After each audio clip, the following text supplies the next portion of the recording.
আমি চ্যালেঞ্জ করতে চাই, ফেস টু ফেস মুর্শিদাবাদের মাটিতে বসো, আল্লাহর যদি আকার আকৃতি প্রমাণ করতে পারো, সারা জিন্দেগি তোমার গোলামি করতে রাজি আছি। আর আমরা প্রমাণ করব বর্তমান জামানার সবচাইতে বড় বিদাতি আকীদা হলো আল্লাহর আকার আকৃতি মানা। সবচাইতে জঘন্য আকীদা বিদাতি আকীদা হলো আল্লাহর আকার আকৃতি মানা। যদি কোনো মানুষের আমলের মধ্যে বিদাত থাকে, সেই ব্যক্তি ক্ষমা হতে পারে, কিন্তু আকীদা যদি বিদাত হয়ে যায় কোনোদিন ক্ষমা হবে না। এই জন্য পৃথিবীর মুসলমান, আপনাদের মুর্শিদাবাদের মাটিতে আপনাদের পাশের একটি থানা আছে জলঙ্গি। জলঙ্গি থানাতে একটা বিমল দাসের বেটা মোবাইল ঠিক করতো, মেকানিকগিরি করতো, এ বেটা বাংলাদেশে গিয়ে বড় বড় আলিমকে চ্যালেঞ্জ করতেছে।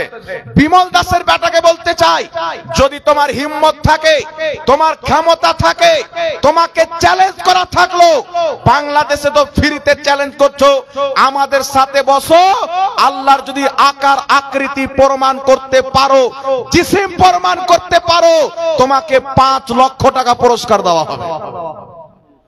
5 লক্ষ টাকা পুরস্কার দেওয়া হবে। হিম্মত যদি থাকে ভারতের মাটিতে বসো। কালকেও তোমার বাপ দাদা বেরেলভিদের সামনে থেকে পালিয়েছে, আজকেও পালাবে, কিয়ামত পর্যন্ত পালাবে। কিন্তু এই জন্য যখন ময়দানে ইমাম আহমদ রাজার মাননেওয়ালা গোলাম চলে আসে, 72 জাহান্নামী ফিরকার ব্যারাম উঠে যায়। প্রথম আমার পূর্বে মুফতি সাহেব কিবলা বললেন, যদি ঈমান থাকে, বাচ্চা 15 বছরের হোক 20 বছরের হোক, মানুষের উপরে নামাজ ফরজ থাকে। ঈমান যদি না থাকে 80 বছর হয়ে গেলেও তার উপরে নামাজ ফরজ নাই।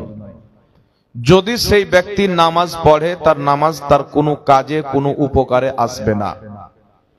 এখন কথা হচ্ছে, আল্লাহ তাবারাক ওয়া তাআলা পবিত্র কুরআনুল কারীমে বলেছেন, ইন্না দীনা ইনদাল্লাহিল ইসলাম, নিশ্চয় আল্লাহ পাকের নিকটে একমাত্র মনোনীত ধর্ম হলো ইসলাম ধর্ম। আল্লাহ পাক কুরআনুল কারীমের মধ্যে বলেন, তোমরা আল্লাহর রশ্মিকে মজবুত করে ধরে নাও, ফিরকাতে বন্টন হইও না। ফিরকা করতে, দল আপনার ভাগ বিভক্ত হতে আল্লাহ পাক নিষেধ করেছেন। কিন্তু আমার আপনার নবী সাল্লাল্লাহু আলাইহি ওয়াসাল্লাম সহিহ হাদিসের মধ্যে বলেন যে আমার উম্মতের মধ্যে 73টি ফিরকা হবে, কুল্লুহুম ফিন্নার, সমস্ত ফিরকা জাহান্নামে যাবে, ইল্লা মিল্লাতান ওয়াহিদা, একটি জান্নাতে যাবে। মা আনা আলাইহি ওয়া আসহাবি, যে আমার সাহাবীর তরিকাতে চলবে তারাই হবে জান্নাতি। তো বুঝা গেল রাসূল পাক বলেছেন ইসলামের মধ্যে 73টি ফিরকা হবে। আল্লাহ বলেছেন তোমরা ইসলামের মধ্যে ফিরকা তৈরি করিও না, আল্লাহ রশ্মিকে মজবুত করে ধরে রাখো। যেমন ভাবে আল্লাহ পাক বলেছেন তোমরা নামাজ ছাড়িও না, কিন্তু মুসলমান নামাজ ছাড়ে। আল্লাহ পাক বলেছেন তোমরা রোজা ছাড়িও না, কিন্তু মুসলমান রোজা ছাড়ে। আল্লাহ বলেছেন তোমরা জুয়া খেলিও না, কিন্তু মুসলমান জুয়া খেলে। আল্লাহ বলেছেন তোমরা সুদ খেও না, কিন্তু মুসলমান সুদ খায়। তেমনি ভাবে আল্লাহ পাক বলেছেন তোমরা ফিরকায় বন্টিত হইও না, আল্লাহ রশ্মিকে ধরে রাখো। তো আর শর্তও মানুষ ফিরকাতে বন্টন হবে। আর এই ফিরকা কত হবে? আমার আপনার নবী সাল্লাল্লাহু আলাইহি ওয়াসাল্লাম বলেন 73টি হবে। কওমে বানি ইসরাইলে 72টি হয়েছিল, আমার উম্মতে 73টি ফিরকা হবে। তার মধ্যে মাত্র একটি জান্নাতি হবে, যেই ফিরকাটার নাম, যেই জামাতের নাম, যেই দলের নাম মুহাম্মদ রাসূলুল্লাহ সাল্লাল্লাহু আলাইহি ওয়াসাল্লাম দিয়েছেন আহলে সুন্নাত ওয়াল জামাত। আহলে সুন্নাত ওয়াল জামাত জান্নাতে যাবে। বর্তমান জামানাতে অনেক নামের লোক বেরিয়েছেন। বর্তমান জামানায় সবচাইতে জঘন্য ফিরকার নাম হচ্ছে আহলে হাদিস। তারা বেরিয়ে মার্কেটে এসে বলে আমরা কোনো মাযহাব মানি না, সুতরাং আমাদের দলটাই হচ্ছে জান্নাতি। তবে মনে রাখবেন, আহলে হাদিস জান্নাতি কিনা রাসূল পাককে জিজ্ঞাসা করেন। আল্লাহর নবী যেই দলকে জান্নাতি বলেছেন, ওই জান্নাতি দলের নাম আহলে সুন্নাত ওয়াল জামাত বলেছেন। আব্দুল্লাহ ইবনে আব্বাস ওই দলটির নাম আহলে সুন্নাত ওয়াল জামাত বলেছেন। আব্দুল্লাহ ইবনে উমর আহলে সুন্নাত ওয়াল জামাত বলেছেন, চার মাযহাবের ইমাম, ইমাম নববী সহ প্রত্যেক মুহাদ্দিস, প্রত্যেক ইমাম একমত, যেই দলটি জান্নাতে যাবে তার নাম আহলে হাদিস নয়, আহলে সুন্নাত ওয়াল জামাত। এখন আহলে হাদিস আসলো কোথায় থেকে? আজ থেকে প্রায় 80 বছর 85 বছর পূর্বে এই ভারতের মাটিতে ইংরেজদের হুকুমত ছিল। সেই ইংরেজদের হুকুমত যখন ছিল, ওয়াহাবি মতবাদকে ওয়াহাবি বলে মানুষ জানতো, তাদেরকে আল্লাহর দুশমন, রাসূলুল্লাহর দুশমন বলে জানতো। কারণ তারা নিজের কিতাবের মধ্যে আল্লাহ এবং তার রাসূলের অসংখ্য বেয়াদবি এবং গুস্তাখি করে রেখেছে। মানুষ যখন শুনতো ওয়াহাবি, মানুষের ব্রেনে আসতো ইসলামের দুশমন। তাই তারা কি করলো? এই কথাটি আমি যেটি বয়ান করতেছি, আহলে হাদিসদের ইমাম সানাউল্লাহ অমৃতসরি নিজের কিতাব সিরাতে সানাইয়ার প্রথম খণ্ডের মধ্যে লিখতেছেন যে আমরা ইংরেজি হুকুমতের কাছে আহলে হাদিসদের কয়েকজন আলিম গেলাম, যাওয়ার পরে বললাম আমাদের নাম ওয়াহাবিটা চেঞ্জ করে আমাদেরকে একটা নতুন নাম দেন আহলে হাদিস। ইংরেজরা বলেছিল যাও, আজ থেকে তোমাদের নাম ওয়াহাবি বাদ দিয়ে আহলে হাদিস দিয়ে দিলাম। বলেন নাউজুবিল্লাহ। কে লিখতেছেন? তাদের ইমাম। তো যেই নাম ইংরেজ দিয়েছে ওই দল জান্নাতে যাবে না যেই দল রাসূলুল্লাহ দিয়েছে ওই দল জান্নাতে যাবে? আর জোরে বলতে হবে সুবহানাল্লাহ। যার নাম ইংরেজ দিয়েছে ইংরেজের সাথে জাহান্নামে যাবে, আর যাদের নাম আহলে সুন্নাত ওয়াল জামাত, যার শট হচ্ছে সুন্নি জামাত, ওই জামাত জান্নাতে যাবে। এই নাম আর একে জান্নাতি বলে ঘোষণা মুহাম্মদ রাসূলুল্লাহ দিয়েছেন। জোরে বলেন সুবহানাল্লাহ। এখন তারা টানাটানি করে। ইমামে মালিক রাহমাতুল্লাহ আলাইহি বলেছেন, যারা লাখ লাখ হাদিসকে নিয়ে গবেষণা করে তাদেরকেও আহলে হাদিস বলা হয়, আর যারা হাদিসের উপর আমল করে তাদেরকেও আহলে হাদিস বলা হয়। ইমামে মালিক রাহমাতুল্লাহ আলাইহি উক্ত বক্তব্যটি উল্লেখ করে ইমাম নববী রাহমাতুল্লাহ আলাইহি উত্তরে বলেছেন যে ইমাম মালিক যেই আহলে হাদিসকে জান্নাতি বলেছেন ওটা আহলে হাদিস নয়, আসলে ওটা হচ্ছে আহলে সুন্নাত ওয়াল জামাত। এই জন্য বিরাদর ইসলাম উম্মত 73 দলে বিভক্ত হবে। নামাজ সবাই পড়বে, রোজা সবাই রাখবে, হজ সবাই করবে, যাকাত সবাই দিবে। আমার আপনার নবী সাল্লাল্লাহু আলাইহি সাল্লাম বলেছেন, যারা বেঈমান হবে, পথভ্রষ্ট হবে, জাহান্নামী ফিরকা হবে, জান্নাতি ফিরকার চাইতে তারা নামাজ বেশি পড়বে। যারা জাহান্নামী ফিরকা হবে, জান্নাতি দলের চাইতে তাদের নামাজ বেশি হবে, রোজা বেশি হবে, হজ বেশি হবে, যাকাত বেশি হবে। আল্লাহর নবী সাল্লাল্লাহু আলাইহি ওয়াসাল্লাম বলছেন, তারা জাহিরে প্রকাশ্যে খুব সুন্দর সুন্দর কথা বলবে, কিন্তু ইসলামের সাথে কোনো তাদের সম্পর্ক থাকবে না। কোরআন তারা পড়বে, তারা মনে করবে কোরআন আমাদের পক্ষে, কিন্তু কোরআন তাদের পক্ষে হবে না, বরং কোরআনুল কারীম তাদের বিপক্ষে হবে। এই জন্য পৃথিবীর মুসলমান 72 ফিরকা জাহান্নামী, একটি জান্নাতি। আপনি চিনবেন কিভাবে? মনে রাখবেন, নামাজ পড়লে সে মুসলমান হবে না, রোজা রাখলে সে মুসলমান হবে না, হজ করলে সে মুসলমান হবে না, যাকাত দিলে সে মুসলমান হবে না। যার অন্তরে মুহাম্মদ রাসূলুল্লাহর সচ্চা পাক্কা মুহাব্বত থাকবে, রাসূল সম্পর্কে যার আকীদা ঠিক থাকবে, ওই দলটি হবে জান্নাতি। আর একটু জোরে হবে না সুবহানাল্লাহ? নামাজি যদি জান্নাত হয়ে যেত, ইবলিস 6 কোটি বছর আল্লাহকে সাজদা করেছিল, আদমকে সম্মান করেনি, ইবলিসের সাজদা তাকে জান্নাতি বানাইতে পারেনি। ইবলিস হাজারো বছর আল্লাহর ইবাদত করেছিল, 6 কোটি বছর তার ইবাদত তাকে বাঁচাইতে পারলো না। ফেরেশতাদেরকে হাজারো বছর পড়িয়েছিল, তার পড়ানো বাঁচাতে পারলো না। আল্লাহ তাকে অনেক বিদ্যা ইলম দান করেছিল, যেই ইলম নিয়ে ফেরেশতাদের শিক্ষকতা করত, সেই জ্ঞান ইলম তাকে তাকে বাঁচাতে পারলো না। হাজারো বছর আল্লাহর আরশের তাওয়াফ করেছিল, সেই তাওয়াফ তাকে বাঁচাতে পারলো না। তাকে কে বাঁচাতো? যদি আদমের সম্মান করত, সেই সম্মান তাকে বাঁচিয়ে নিত।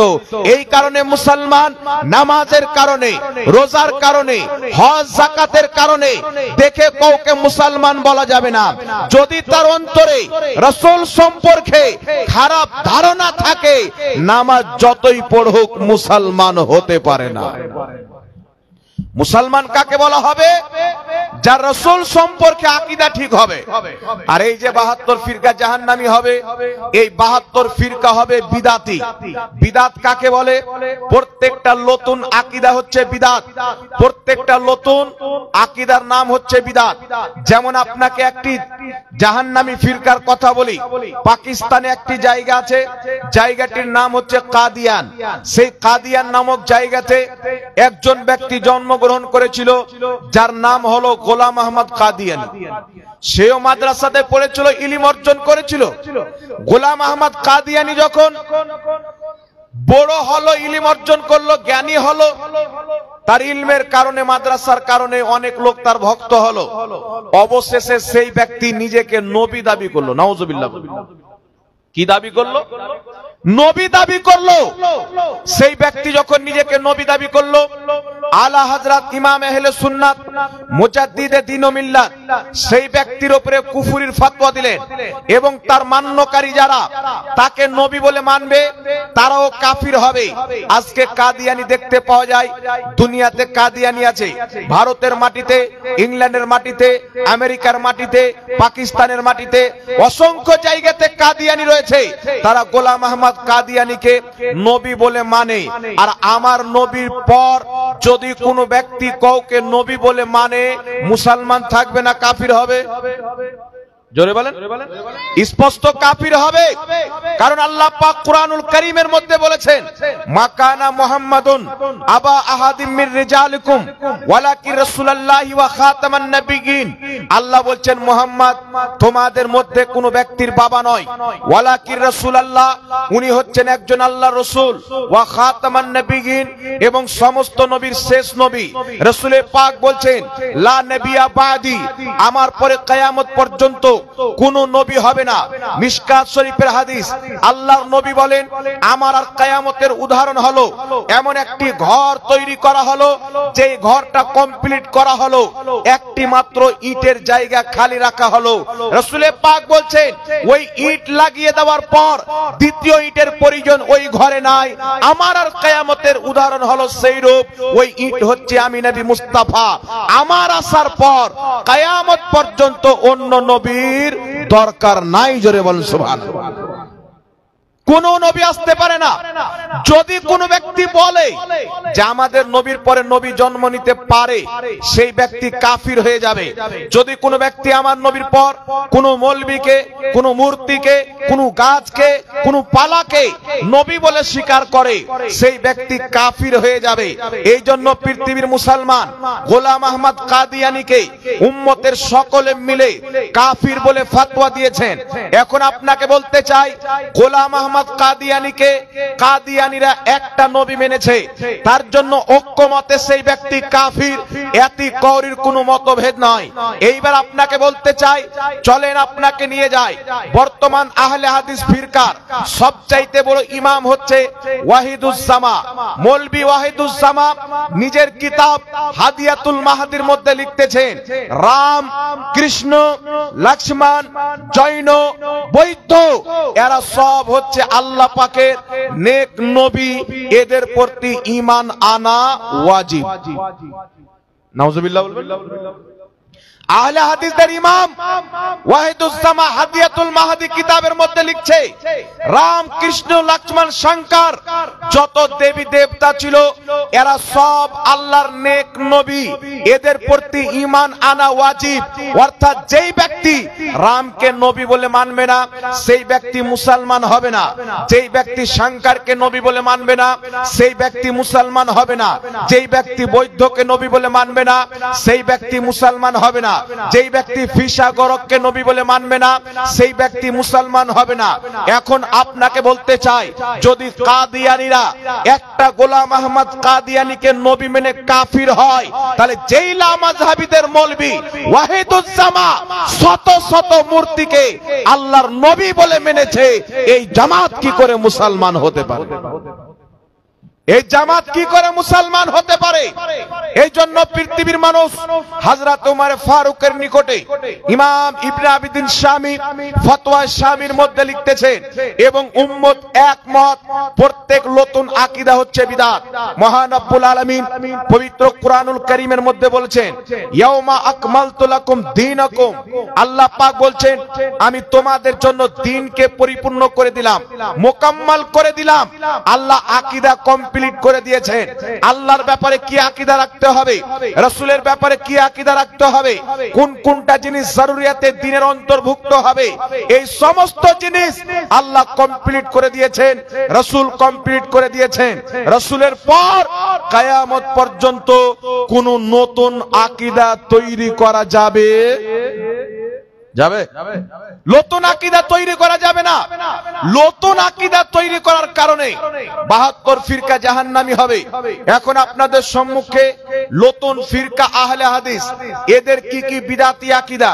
মনে রাখবেন মুসলমান, আমার নবীর জামানা থেকে নিয়ে আজ পর্যন্ত প্রত্যেক মুসলমানের আকীদা, সমস্ত আকীদার ইমাম নিজের কিতাবের মধ্যে, ইমাম বাইহাকি আল আসমা ওয়াস সিফাত কিতাবের মধ্যে লিখেছেন, ইমাম নববী রাহমাতুল্লাহ আলাইহি আপনার শরহে মুসলিমের মধ্যে লিখেছেন, আকীদার ইমাম ইমাম মাতুরিদি রাহমাতুল্লাহ আলাইহি তাফসিরে মাতুরিদির মধ্যে লিখেছেন, ইমাম কুরতুবী রাহমাতুল্লাহ আলাইহি তাফসিরে কুরতুবীর মধ্যে লিখেছেন, ইমাম ইবনে হাজার আসকালানী রাহমাতুল্লাহ আলাইহি ফাতহুল বারির মধ্যে লিখেছেন। প্রত্যেক মুহাদ্দিস, প্রত্যেক আকীদার ইমাম, সমস্ত মুসলমানের আকীদা হলো আল্লাহ তাবারাক ওয়া তাআলা নিরাকার, আল্লাহ পাক নিরাকার। আর বর্তমান লামাযহাবীদের আকীদা হলো আল্লাহর আকার আছে, আল্লাহর হাত আছে, আল্লাহর পাও আছে, আকার আকৃতি আছে, চোখ কান নাক মুখ আঙ্গুল গোশ মাকচোক আপনার কুনি আল্লাহ সব আছে। আল্লাহকে মানুষের মতো তারা বানিয়েছে। তারা বলতে চায় আল্লাহর আকার আকৃতি আছে। মনে রাখবেন মুসলমান, আল্লাহর আকার আকৃতি আছে, এটা হলো ইহুদিদের আকীদা, মুজাসসামাদের আকীদা, হিন্দুদের আকীদা। আল্লাহ পাক নিরাকার, এটা হচ্ছে ইসলামের আকীদা। আমি আপনাদের সম্মুখে সোশ্যাল মিডিয়ার মাধ্যমে চ্যালেঞ্জ করতে চাই, যদি ভারত বাংলাদেশ সারা পৃথিবীর মাটিতে যেই লামাযহাবী কুরআনুল কারীমের অপব্যাখ্যা করে মানুষের ঈমানকে ধ্বংস করে জাহান্নামী বানাতেছে, আমি চ্যালেঞ্জ করতে চাই, ফেস টু ফেস মুর্শিদাবাদের মাটিতে বসো, আল্লাহর যদি আকার আকৃতি প্রমাণ করতে পারো, সারা জিন্দেগি তোমার গোলামি করতে রাজি আছি। আর আমরা প্রমাণ করব বর্তমান জামানার সবচাইতে বড় বিদআতি আকীদা হলো আল্লাহর আকার আকৃতি মানা।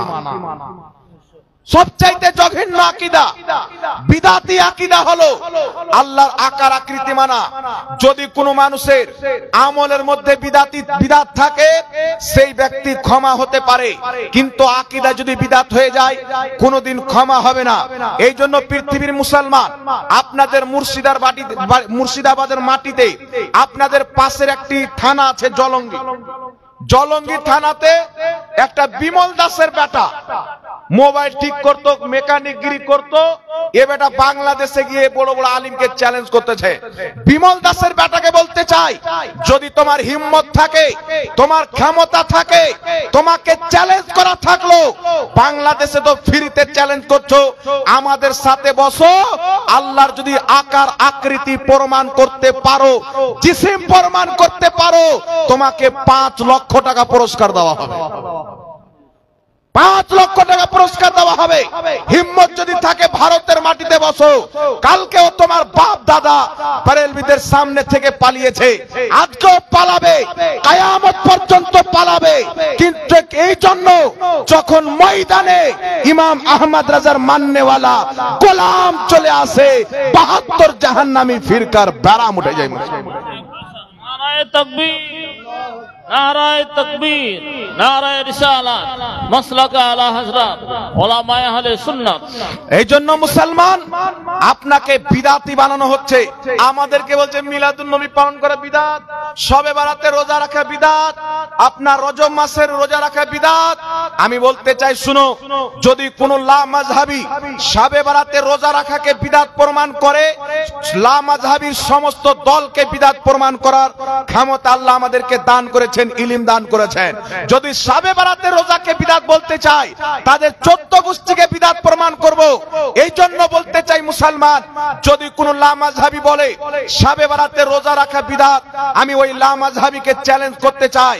সমস্ত আহলে হাদিসদের গুরু মুহাদ্দিসের উপরি, আহলে হাদিসরা যাকে রূপড়ির মুহাদ্দিস বলে, সে নিজের কিতাব ফাতাওয়া আহলে হাদিসের মধ্যে লিখেছে শবে বারাতে রোজা রাখা সওয়াবের কাজ। জোরে বলুন সুবহানাল্লাহ।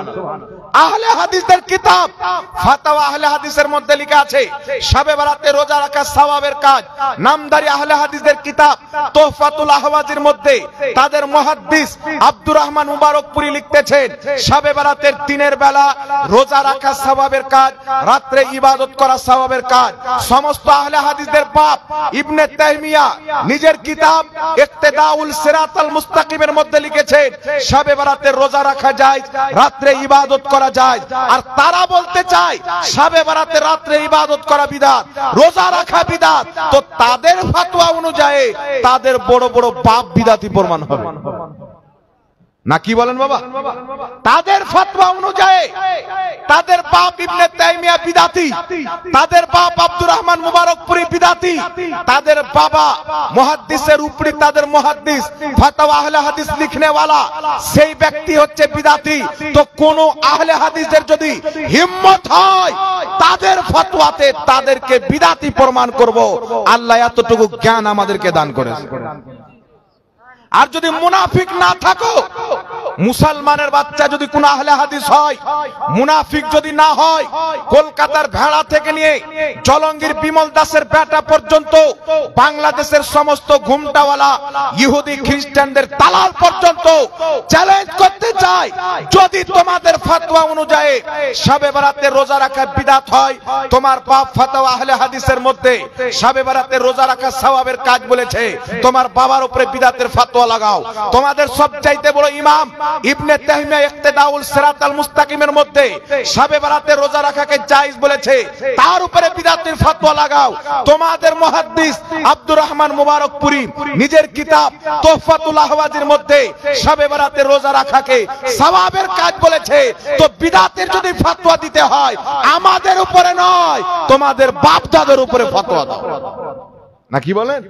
কারণ তোমাদের বাপ দাদা জায়েজ লিখেছে। এই জন্য আপনাকে বলতে চাই ভাই, আমার যুব ভাইদেরকে খাস করে বলতে চাই, উটপাটাং বক্তব্য মোবাইলের মাধ্যমে রেখে আপনাকে গোমরা করতে চাই। এখান থেকে জলঙ্গি বেশি দূরে নয়, সুন্দর করে গাড়িতে চেপে যান বিমল দাসের বেটার বাড়ি। ওকে বলবেন যদি তোমার হিম্মত থাকে, আল্লাহ নিরাকার, সুন্নি জামাতের আলিম প্রমাণ করবে আল্লাহর আকার আছে, তুমি প্রমাণ করো। সুন্নি জামাতের আলিম প্রমাণ করবে শবে বারাতে রোজা রাখা যায়, তুমি নাজায়েজ প্রমাণ করো। সুন্নি জামাতের আলিম প্রমাণ করবে যে 20 রাকাত তারাবি 8 রাকাত তারাবি পড়া সুন্নাতের খেলাফ। তোমার হিম্মত যদি থাকে 8 রাকাত তারাবি সুন্নাত প্রমাণ করবে, কিয়ামত আসা সম্ভব হবে। বিমল দাসের বেটা চ্যালেঞ্জ অ্যাকসেপ্ট করবে না।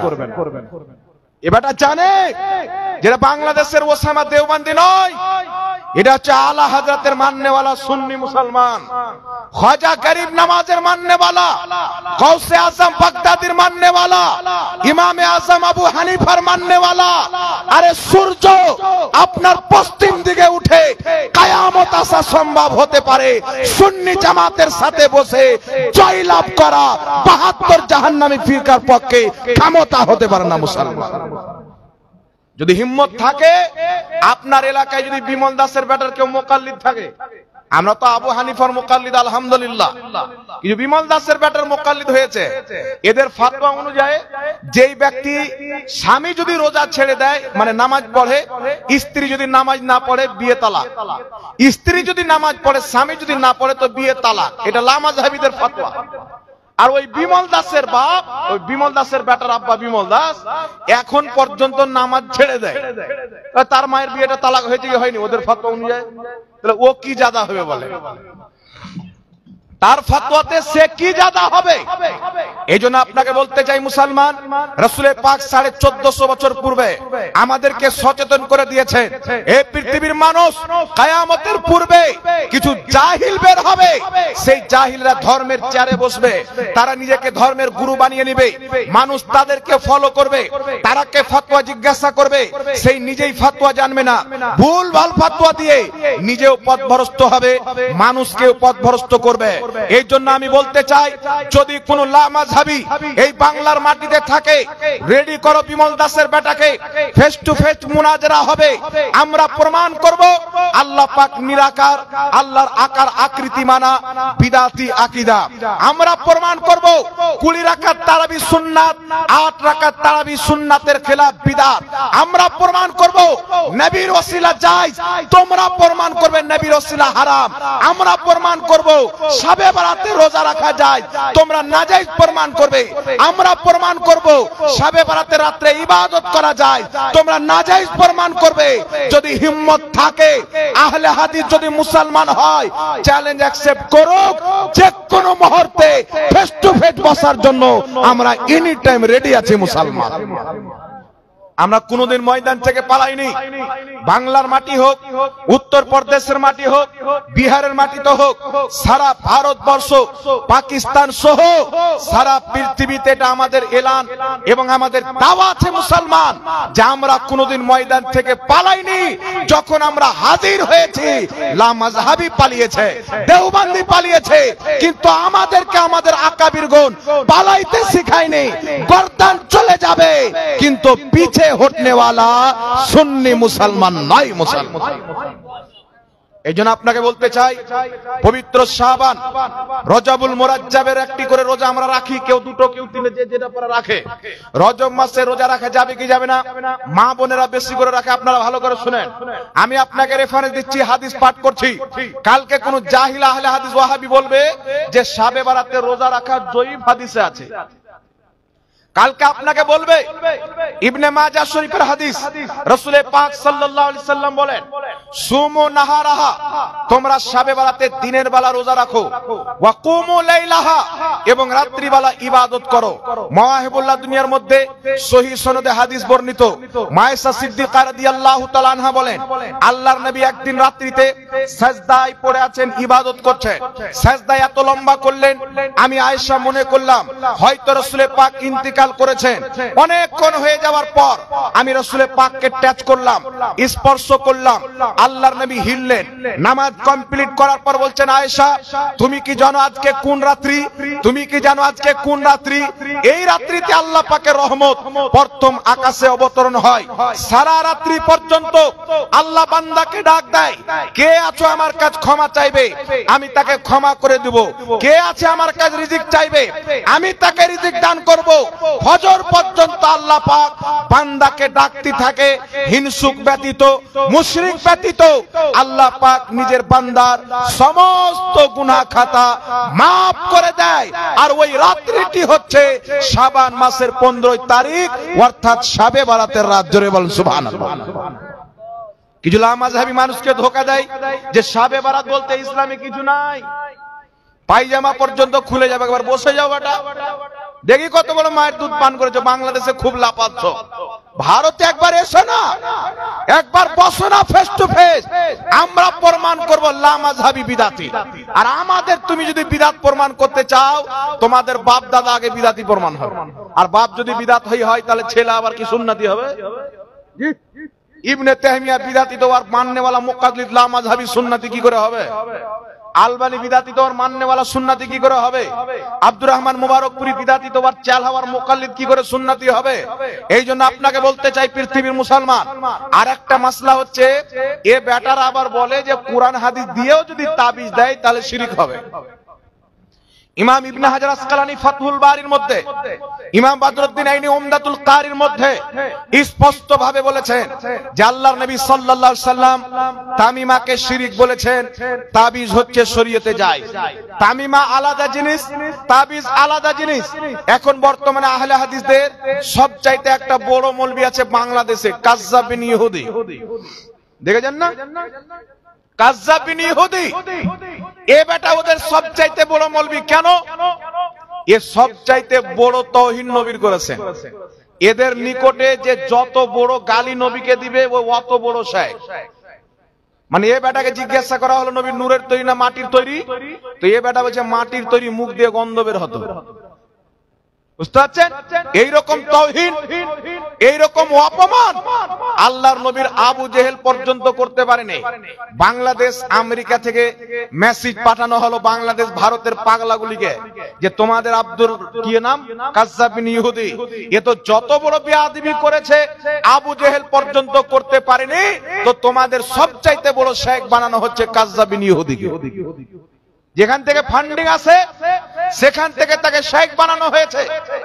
আর এদের নিকটে যে যত বড় নবীর অপমান করবে এদেরও তত বড় মৌলবি হবে। কথা বুঝতে পারছেন বাবা? আজকে যদি আমরা নবীর পক্ষে কথা বলি তাই আমাদেরকে বলো মাজার পূজারী, মুশরিক। তো কোন লামাযহাবী আজ পর্যন্ত মায়ের দুধ কেন পান করলো না যে সামনে বসে মুশরিক প্রমাণ করবে? সারা পৃথিবীর লামাযহাবীকে বসান একদিকে, আমাদের পৃথিবীর মৌলবীর প্রয়োজন পড়বে না। পশ্চিম বাংলা থেকে মাত্র 2 জন বসবো, তোমাদের 200 মৌলবী ময়দানে বসো। আমাদের একটা আকীদাকে যদি শিরক প্রমাণ করতে পারো সারা জিন্দেগি তোমাদের গোলামিতে লাগিয়ে দেব। আর আমরা যদি প্রমাণ করে দিই লামাযহাবী জামাত জাহান্নামী জামাত, তো তওবা করে আহলে সুন্নাত ওয়াল জামাতের মধ্যে আসতে হবে। আমরা প্রমাণ করবো আলহামদুলিল্লাহ, না খঞ্জর উঠেগা না তলোয়ার তুমসে, ये बाजू मेरे आजमाए हुए हैं। ওই যে তাবিজ ব্যবহার করা শিরক। বেরেলভিরা মুশরিক। কেন মুশরিক? ওই যে তারা তাবিজ ব্যবহার করে। ওই যে কুরআন দিয়ে যদি তাবিজ দেয় তো হুজুর মুশরিক হয়ে যাবে। পাগড়ি যত বড় থাকুক, আল খাল্লা যত বড় থাকুক, বাংলাদেশের কাজ্জাব বিন ইহুদি বলছেন আমি ভারতের যত নাজায়েজ কাজ্জাব বিন ওয়াহাবীর ইহুদির ভক্ত আছে এই সমস্ত লামাযহাবীকে বলতে চাই যে তাবিজ কুরআন হাদিস দিয়ে যদি দেওয়া হয়, গলাতে ঝুলানো হয়, তাহলে শিরক হবে। তাবিজ দেনেওয়ালা মুশরিক, তাবিজ পড়নেওয়ালা মুশরিক। আর মুসলিম মুশরিক হলো সবচাইতে বড় মহাপাপী এবং অমুসলিম। তার জানাজার নামাজ পড়া হারাম, তার বিবি যদি থাকে বিবি তালাক হয়ে যাবে, মুসলমানের কবরস্থানে তাকে মাটি দেওয়া হবে না। তো তাবিজ ব্যবহার করা যদি শিরক থাকে, আমি লামাযহাবীদেরকে বলতে চাই তোমাদের বাপ নাজির হোসেন দেহলভী, তোমাদের মুফতি ফাতাওয়া নাজিরিয়ার মধ্যে লিখেছে যে তাবিজ ব্যবহার করা জায়েজ আছে। এখানে মেয়ে মানুষ আসছেন কেন? জলদি পালান। এখানে কোনো মেয়ে মানুষ আসবেন না। এখন আমাদেরকে লজ্জা লাগে মেয়েদেরকে দেখে, এদের আর লজ্জা শরম নাই। বুঝতে পারছেন? আমাদেরকে পর্দা করতে হবে মেয়েদের দিক থেকে, আর পর্দা করবে না। এখন মশলা চেঞ্জ করতে হবে। ভাই বোনেরা, বাবুরা, আপনারা পর্দা করেন মেয়েদের। এটা জালসা এখানে কেমন করে আসছেন টাকা দিতে? এখানে কাউকে রাখেন না, এখানে কাউকে রাখেন। এখানে মেয়ে মানুষ আসছে, খারাপ লাগছে। দ্বিতীয় কথা হচ্ছে এখানে রেকর্ডিং হচ্ছে, আসবে কালকে কেউ একটু কেটে বলে দেখো যে জাহাঙ্গীর মুফতির জালসাতে মহিলারা টাকা দিতে আসে, বেটা কিছু বলে না। মানে আমাদের পিছে তো ক্যামেরা লাগাচ্ছে বড় বড়, যে কোথায় ফাঁদ পাবো যে সুই ভরবো। তো বলছে তাবিজ ব্যবহার করা শিরক। আমি আপনাকে বলতে চাই লামাযহাবী মুনাফিক কেন একটু লক্ষ্য করে শুনেন। আহলে হাদিসদের গুরু ইবনে তাইমিয়া নিজের কিতাব মাজমুআ ফাতাওয়ার মধ্যে লিখেছে কুরআন এবং হাদিসে বর্ণিত দোয়া লিখে যদি তাবিজ করে দেয় সেই তাবিজ ঝুলানো জায়েজ আছে। তো তাদের ফতোয়া অনুযায়ী ইবনে তাইমিয়া মুশরিক হলো কি হলো না? কথা বলেন। তাদের ফতোয়া অনুযায়ী ইবনে তাইমিয়া মুশরিক। তাদের ইমাম নাইনুল আওতারের মধ্যে শাওকানি লিখতেছেন কুরআন হাদিসে বর্ণিত দোয়াগুলি আল্লাহর নামের তাবিজ লিখে গলাতে বা হাতে ঝুলানো জায়েজ আছে। তাদের ইমাম শাওকানিও মুশরিক হয়ে গেল।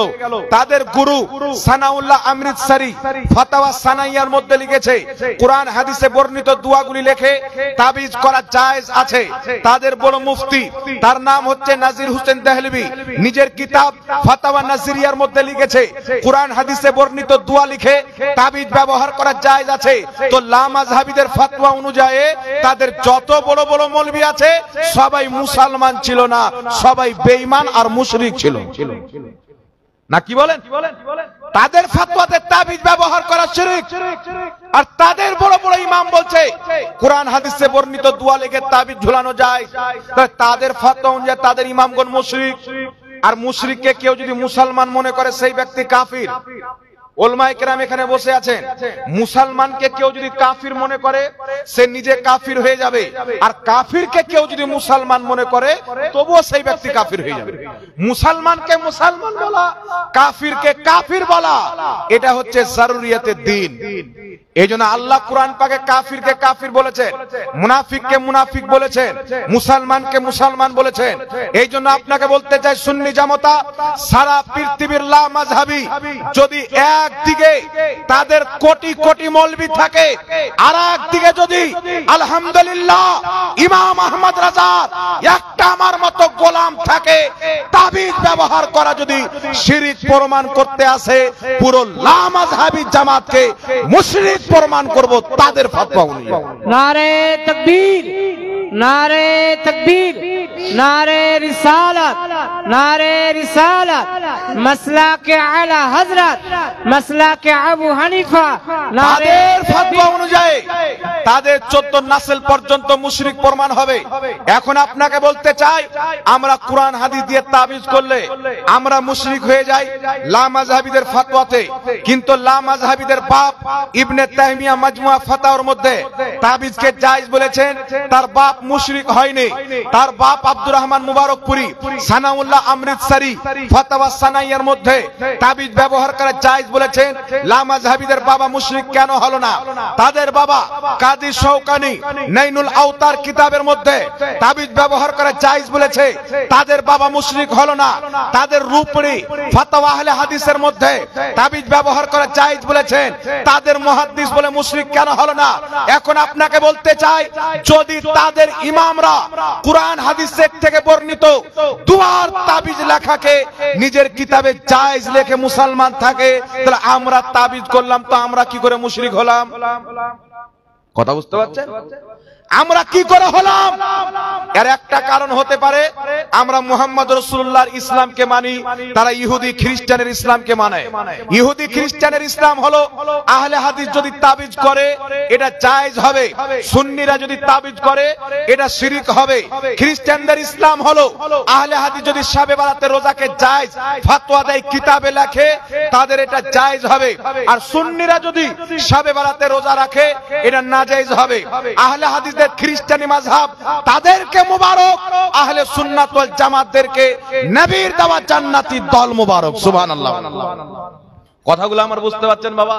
তাহলে কত বড় মুনাফিক, ওর বাপ দাদার কিতাবে লেখা আছে জায়েজ, আর এই বেটা বলছে না জায়েজ। চিন্তা করছেন বাবা? বলে মিলাদুন নবী পালন করা বিদআত। তো লামাযহাবী তোমাদের আব্বা ইবনে তাইমিয়া নিজের কিতাব ইখতিদাউল সিরাতাল মুস্তাকিমের মধ্যে লিখছে, যারা নবী পাকের মিলাদ পালন করে রাসূলুল্লাহর মুহাব্বতের কারণে করে, আর রাসূল পাকের মুহাব্বতে মিলাদ পালন করার কারণে আল্লাহ তাদেরকে প্রচুর সওয়াব দান করবে। জোরে হবে না সুবহানাল্লাহ? ওর বাপ ইবনে তাইমিয়া বলছে মিলাদুন নবী পালন করলে প্রচুর সওয়াব পাওয়া যায়, আর ওর নাজায়েজ বেটা জলঙ্গি থেকে বলছে যে মিলাদুন নবী পালন করা বিদআত। তো ওর বাপ হারামখোর না ওর বেটাটা হারামখোর? কোনটা ঠিক? তো মিলাদুন নবী পালন করলে আমরা যদি জাহান্নামী হই, বিদআতি হই, তো তোমার বাপ ইবনে তাইমিয়া মিলাদুন নবী পালন করা জায়েজ বলেছে, তোমার বাপ কোথায় গেল? তোমাদের সবচাইতে বড় মৌলভী নবাব সিদ্দিক হাসান ভোপালী নিজের কিতাব আশ-শামামাতুল আম্বারিয়ার 16 পৃষ্ঠার মধ্যে লিখছে, যেই ব্যক্তি মিলাদুন নবীতে খুশি হবে না ওই ব্যক্তি মুসলমান নয়। তাহলে তোমাদের মৌলভীর ফতোয়া অনুযায়ী তোমরা তো মুসলমানই নয়, কারণ মিলাদুন নবীতে আমরা খুশি হয়ে আমরা মুসলমান, আর তোমরা দুঃখ পাও, মরিচ লেগে যায়, তো তোমাদের মৌলভীর ফতোয়া অনুযায়ী তোমরা আর মুসলমান নয়। কথা আমার বুঝতে পারছেন কি পারেন না বাবা? এই জন্য এই যে ধোঁকাবাজি থেকে বাঁচবেন। যদি কোনো লামাযহাবী চটি বই দেয়, মনে রাখবেন তাদের লেখা বই মুসলমানদের জন্য পড়া হারাম। তারা যদি কোনো হাদিসকে সহি বলে মানা যাবে না, কারণ তাদের অসংখ্য এটা দলিল আমাদের কাছে রয়েছে। হাজারো সহি হাদিসকে তারা জাল বানিয়েছে, জাল হাদিসকে তারা সহি বানিয়েছে। আর সমস্ত মুহাদ্দিস একমত, ইমাম নববী, ইমাম ইবনে হাজার আসকালানী, ইমাম মুল্লা আলী কারি, ইমাম বদরুদ্দিন আইনি, ইমাম আপনার শরফুদ্দিন, তারপরে চলে আসেন ইমাম আজলুনি, তারপরে চলে আসেন আপনার ইমাম ইবনে কুদামা, তারপরে চলে আসেন আপনার ইমাম মুগনি। সমস্ত ইমাম মুহাদ্দিস একমত যে রাসূলুল্লাহর কোন হাদিস যদি সনদ দুর্বল হওয়ার কারণে হাদিসটা যদি জয়ীফ হয়, তাহলে কোন জিনিসের বৈধ হওয়ার জন্য, মুস্তাহাব হওয়ার জন্য দুর্বল হাদিস যথেষ্ট। জোরে বলতে হবে সুবহানাল্লাহ। এখন একটা আপনাকে এক্সাম্পল দিচ্ছি বাবা। কালকে কোন লামাযহাবী আপনাকে বলবে আমরা জয়ীফ হাদিস মানি না। এরা খ্রিস্টানদের ধর্ম, মুহাদ্দিসদের ধর্ম নয়। কারণ নবী পাকের সহিহ হাদিস ও নবীর হাদিস, হাসান হাদিস ও নবীর হাদিস, জয়ীফ হাদিস ও নবীর হাদিস, যেটা জাল, যেটা বানোয়াট, টোটালি হাদিসই নয়, ওটা হাদিস নয়। কিন্তু যেটা হাদিস আর সনদ দুর্বল, ওই হাদিসটাও হচ্ছে নবীর হাদিস। এখন আপনাকে একটা এক্সাম্পল দিচ্ছি বাবা, একটু আমার দিকে শুনেন। যেমন ধরেন শাবে বারাতে রোজা আমরা রাখি, লামাজ যদি এটা সহিহ হাদিস দ্বারা প্রমাণিত, মাজমা জাওয়াইদের মধ্যে সহিহ হাদিস ইমাম হাইসামি হাদিস উল্লেখ করে সহিহ বলেছেন। শাবে বারাত এটা সহিহ হাদিস দ্বারা প্রমাণিত। আপনাকে বুঝানোর জন্য বলছি শুনেন। কালকে কোন লামাযহাবী বলবে শাবে বারাতের হাদিসটা হচ্ছে জয়ীফ, আপনি তাকে উত্তর দিবেন, শুনো, একজন ব্যক্তির আপনাদের গ্রামের ইমাম সাহেবই ধরেন, বা আপনাদের গ্রামের একজন মন্ডল, বা আপনাদের গ্রামের একটা লোক ইমাম সাহেব কেলেন, মসজিদের ইমাম আছে না নাই আপনাদের গ্রামে? সবারই মসজিদে ইমাম আছে। ইমাম সাহেবের বাড়ি, বাড়ির উপরে টালি, খুব বৃষ্টি হচ্ছে, সিল পড়ে পড়ে ইমাম সাহেবের বাড়ির টালিগুলো ফুটো হয়ে গেছে। ইমাম সাহেব নিজের স্ত্রীকে নিয়ে, দুটা বাচ্চাকে নিয়ে বসে আছেন, হালকা হালকা ফুটো দিয়ে পানি পড়ছে, সামান্য পরিমাণ ভিজতে আছে। সামনে একটা লোক যাচ্ছে, যেই লোকটার কোনো বাড়ি ঘর নয়, সেই লোকটার মা বাপেরও ঠিকানা নাই, ওই লোকটার পরনে শুধু একটা মাত্র গামছা আছে। ইমাম সাহেবের বাড়ির সামনে দাঁড়িয়ে টিটকারি মারছে, ইমাম সাহেবের বাড়ি দেখো পানি পড়ছে, ভাঙ্গা চোরা বাড়ি, মানে টিটকারি মারছে, মজা নিচ্ছে। রাস্তা দিয়ে একজন আপনাদের গ্রামে মুরব্বী বাবা চলে যাচ্ছেন, মন্ডল মানুষ, বা মুফতি আবু তাহির খান রেজভী সাহেব চলে যাচ্ছেন। মুফতি আবু তাহির সাহেবকে ওই ব্যক্তি ধরে বলছেন, হুজুর দেখেন ইমাম সাহেবের বাড়ি, ফাটা বাড়ি, বৃষ্টি পড়ছে। হ্যাঁ দেখেন দেখেন, মজা নিচ্ছে। তো মুফতি সাহেব বলছে, এই জাহিল পাগলা, আমাদের ইমাম সাহেবের ভাঙা ফুটা হলো একটা বাড়ি তো আছে, তোর কাছে তো ওটাও নাই, তুই তো ন্যাংটা দাঁড়িয়ে আছিস। তো আমরা করব, এটা দুর্বল হাদিস তো আছে, করা যাবে না। ন্যাংটা ওয়াহাবীর কাছে জাল হাদিসও নাই, এ শুধু ন্যাংটা বসে আছে, একটা জাল হাদিস দেখাতে পারবে না। যদি আপনি ছাদের বাড়ি দেন, আপনাকে পিলার দিতে হবে, নচেত চার কোণাতে চারটা দেওয়াল দিতে হবে, প্রাচীর দিতে হবে, কি হবে না? আর যদি আপনি টিনের বাড়ি দেন, তাহলে চার কোণায় যদি চারটা বাঁশ ঠিকভাবে গেড়ে দেন, তার উপরে টিনার চালা আটকে যাবে। আর যদি আপনি তিরপাল দেন, তাহলে তিরপালের জন্য চার কোণাতে চারটা যদি পাটকাঠি গেড়ে দেন, তিরপালের ভর সহ্য করতে পারবে কি পারবে না? জোরে বলেন। তো মুস্তাহাব এবং জায়েজ হচ্ছে তিরপালের মতন। মুস্তাহাব হওয়ার জন্য, জায়েজ হওয়ার জন্য জয়ীফ হাদিস যথেষ্ট, আর ফরজ আর ওয়াজিব হওয়ার জন্য হাসান হাদিস লাগবে, লোহার পিলার লাগবে। কথা বুঝতে পারছেন? আর আমরা শাবে বারাতের রোজাকে ফরজ বলি না, তবু এটা সহিহ হাদিস দ্বারা প্রমাণিত শাবে বারাত। এই জন্য পৃথিবীর মুসলমান হাদিস তো থাক, লামাযহাবীদের কিতাব থেকে প্রমাণ করব শাবে বারাতে রোজা রাখা সওয়াবের কাজ। একটু জোরে বলতে হবে সুবহানাল্লাহ। আর একটা মাসলা আপনাকে বলে দিই, মেরাজের রাত, পবিত্র মিরাজুন নবী, আপনার রাজাবুল মুরাজ্জাবের 27 তারিখ। মনে রাখবেন ইখতিলাফ রয়েছে, 27 তারিখ বলেছেন কেউ, আরো অন্যান্য তারিখ বলেছেন যে নবীর মিরাজ হয়েছে। তবে বিশুদ্ধ মত, জামহুরের মত হচ্ছে 27 রজবুল মুরাজ্জাবে রাসূল পাকের মিরাজ হয়েছে। তাই আমাদের মা বোনেরা, বাবুজিরা রজবুল মুরাজ্জাব মেহনাতে দুটি তিনটি রোজা রাখে। কিছু মার্কেটে লামাযহাবী লোক বেরেছে নিয়ে বেটা বলতে চাই যে রজবে রোজা রাখা বিদআত। বলে কি বলে না? তবে আপনাকে আমি দলিল দিচ্ছি, শুনেন। কিতাবটির নাম ফাজাইল আওকাত, বেইরুত লেবাননের ছাপ। সেই কিতাব ফাজাইলুল আওকাত কিতাবটির নাম, লেখকের নাম ইমাম বাইহাকি। হাদিস নাম্বার 11। আল্লাহর নবী সাল্লাল্লাহু আলাইহি ওয়াসাল্লাম বলেন, যেই ব্যক্তি শবে মেরাজ, যেই ব্যক্তি রজব মাসে একটি রোজা রাখলো, সেই ব্যক্তি যেন 100 বছর রোজা রাখলো। কিতাবটির নাম ফাজাইল আওকাত, লেখকের নাম ইমাম বাইহাকি। হাদিস নাম্বার 12। আরেকটি কিতাব শোয়েবুল ঈমান, সৌদি আরবের ছাপ। হাদিস নাম্বার 3530। রাসূলে কায়নাত সাল্লাল্লাহু আলাইহি ওয়াসাল্লাম বলেন, রজব মাসে যেই ব্যক্তি একটা রোজা রাখলো, সেই ব্যক্তি যেন 100 বছর রোজা রাখলো। যেই ব্যক্তি এক রাত ইবাদত করলো, সেই রাত্রি যেন 100 বছর ইবাদত করলো। ইমাম বাইহাকি বলেন, ওই দিন, ওই রাত্রি হচ্ছে রজব মাসের 27 তারিখ। জোরে বলতে হবে সুবহানাল্লাহ। আর একটু জোরে হবে না সুবহানাল্লাহ? ইমাম বাইহাকি রাহমাতুল্লাহ আলাইহি নিজেই হাদিসটি উল্লেখ করে বলেছেন, এই হাদিসটি হচ্ছে আমলের ক্ষেত্রে হাদিসের মান হচ্ছে হাসান, হাসান পর্যায়ের হাদিস। আল্লাহর নবী বলছেন, রজব মাসে একটি যে রোজা রাখলো, সেই ব্যক্তি 100 বছর রোজা রাখলো। এক রাত যে ইবাদত করলো, সেই ব্যক্তি 100 বছর ইবাদত করলো। তাহলে আমরা যে বলি রজব মাসে আপনারা রোজা রাখেন, এটা আপনাদের নেকির কারণে করি না গুনার কারণে বলি? জোরে বলেন। নেকির জন্য বলি না গুনার জন্য? এটা আমাদের ফতোয়া না নবীর ফতোয়া? আরে নবী বলেছেন শোয়েবুল ঈমান, হাদিস নাম্বার 3530। ফাজাইল আওকাত হাদিস নাম্বার 11। আল্লাহর নবী বলেছেন, রজব মাসে যেই ব্যক্তি একটা রোজা রাখবে, সেই ব্যক্তি 100 বছর রোজা রাখলো। যেই ব্যক্তি এক রাত ইবাদত করবে, সেই ব্যক্তি যেন 100 বছর ইবাদত করলো। অর্থাৎ রজব মাসের 27 তারিখে যেই ব্যক্তি একটা রোজা রাখবে, 100 বছর রোজা রাখার সওয়াব আমার আল্লাহ তাকে দান করবে। জোরে বলেন সুবহানাল্লাহ। এত ফজিলতপূর্ণ দিনের রোজা ছাড়া যাবে বাবা? একটু জোরে বলতে হবে, ছাড়া যাবে? নবী বলছেন এরকম ফজিলত, আর আহলে হুদুস বলছে যে বিদআত। তো শরীয়ত দেওয়ার বাপের নাকি? শরীয়ত চলবে মুহাম্মদ রাসূলুল্লাহ দিয়ে। এরাই আবার ডাইরেক্ট দিবে। কোন পীর চলবে না, কোন ইমাম চলবে না, কোন মুহাদ্দিস চলবে না, কোন ফকিহ চলবে না। শরীয়ত চলবে একজন মুহাম্মদ রাসূলুল্লাহ দিয়ে। তো মুহাম্মদ রাসূলুল্লাহর হাদিস তুমি বেশি বুঝতে না ইমামরা বেশি বুঝে? জি, বাংলাদেশের কাযযাব বেশি বুঝে না ইমামগণ মুহাদ্দিসগণ বেশি বুঝতেন? লামাযহাবী জানে পূর্বের যত ইমাম মুহাদ্দিস ছিল সবাই আহলে সুন্নাত ওয়াল জামাত ছিল, কেউ লামাযহাবী ছিল না। আর আমরা পূর্বের ইমাম থেকে, সালাফ থেকে প্রমাণ করব, শবে বরাতে রোজা রাখা নেকির কাজ, রাতে ইবাদত করা নেকির কাজ, আপনার শবে মিরাজে রোজা রাখা নেকির কাজ, রাতে ইবাদত করা নেকির কাজ, তাবিজ ব্যবহার করা সাহাবায়ে কেরামের তরিকা।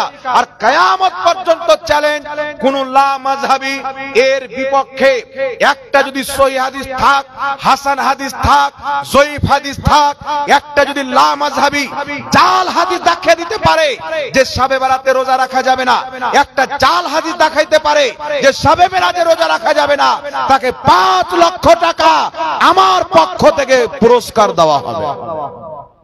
একদিন একটা লোক কলকাতা থেকে ফোন করে বলছে, হুজুর আপনি এক জায়গাতে দেখছি যে বুকের উপরে হাত বানার কেউ যদি সহিহ হাদিস দেখাইতে পারে ওকে 10 লাখ টাকা দেবো। আপনার কাছে 10 লাখ টাকা আছে? তা আমি বললাম আমাকে দিতে কোথায় হবে? ও তো দেখাইতেই পারবেন না। কথা মনে হয় বুঝতে পারেননি বাবা? জি, একজন বক্তা সাহেব বলেন কেউ যদি আল্লাহকে ছুঁয়ে নেয় ওকে 1 কোটি টাকা দেবো। তো সভাপতি সাহেব বলছে, মৌলভী সাহেব আপনার বেতন তো 8000 টাকা মসজিদে, তো 1 কোটি টাকা কোথায় পাবেন? তো মৌলভী সাহেব বলছে আল্লাহকে ছুঁইতে পারবে? ও তো ছুঁইতেই পারবে না, তো আমাকে দিতে কোথায় হবে? তো ও তো কিয়ামত পর্যন্ত প্রমাণ করতে পারবে না, তো আমাকে দিতে কোথায় হবে? কথা আমার বুঝতে পারছেন কি পারেন না বাবা?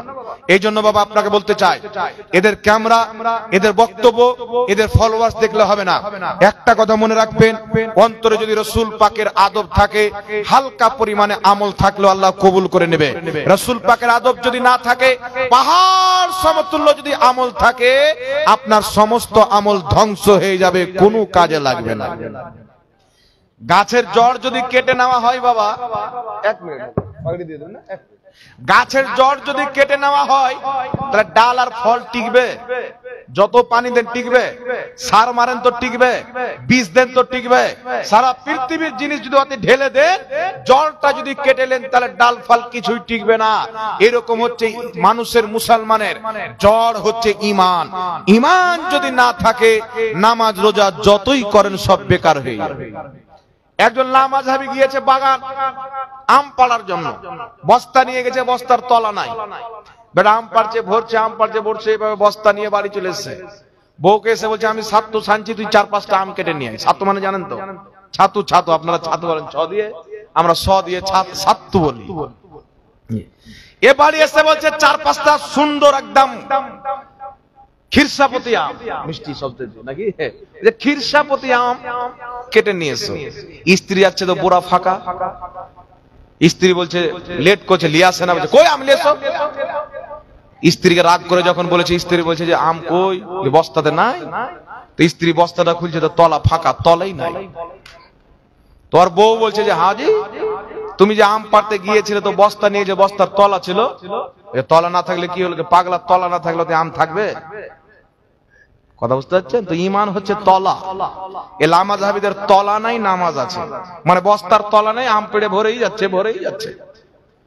এত ভরছে যে কপালে ঘাটটা পড়েছে, মনে হচ্ছে ট্রাক্টরের পিছনকার টায়ার খুলে ঝাল মারার দোকানে গিয়ে এখানে ঝাল মেরে টায়ার চিপকে নিয়েছে। আমরাও তো বাচ্চান থেকে নামাজ পড়ি, আমাদের পড় না, কারণ আমরা দেখানো নামাজ পড়ি না। আমরা আল্লাহ দেখে নেক যথেষ্ট, বান্দা দেখুক আর না দেখুক, কারণ নামাজ হবে একমাত্র আল্লাহর জন্য। জোরে বলতে হবে সুবহানাল্লাহ। তো যাই হোক ব্রাদার ইসলাম, আর কয়েকটি কথা আপনাদের সম্মুখে বলবো। তবে কোনটা ছেলে পাগড়ি পাবে?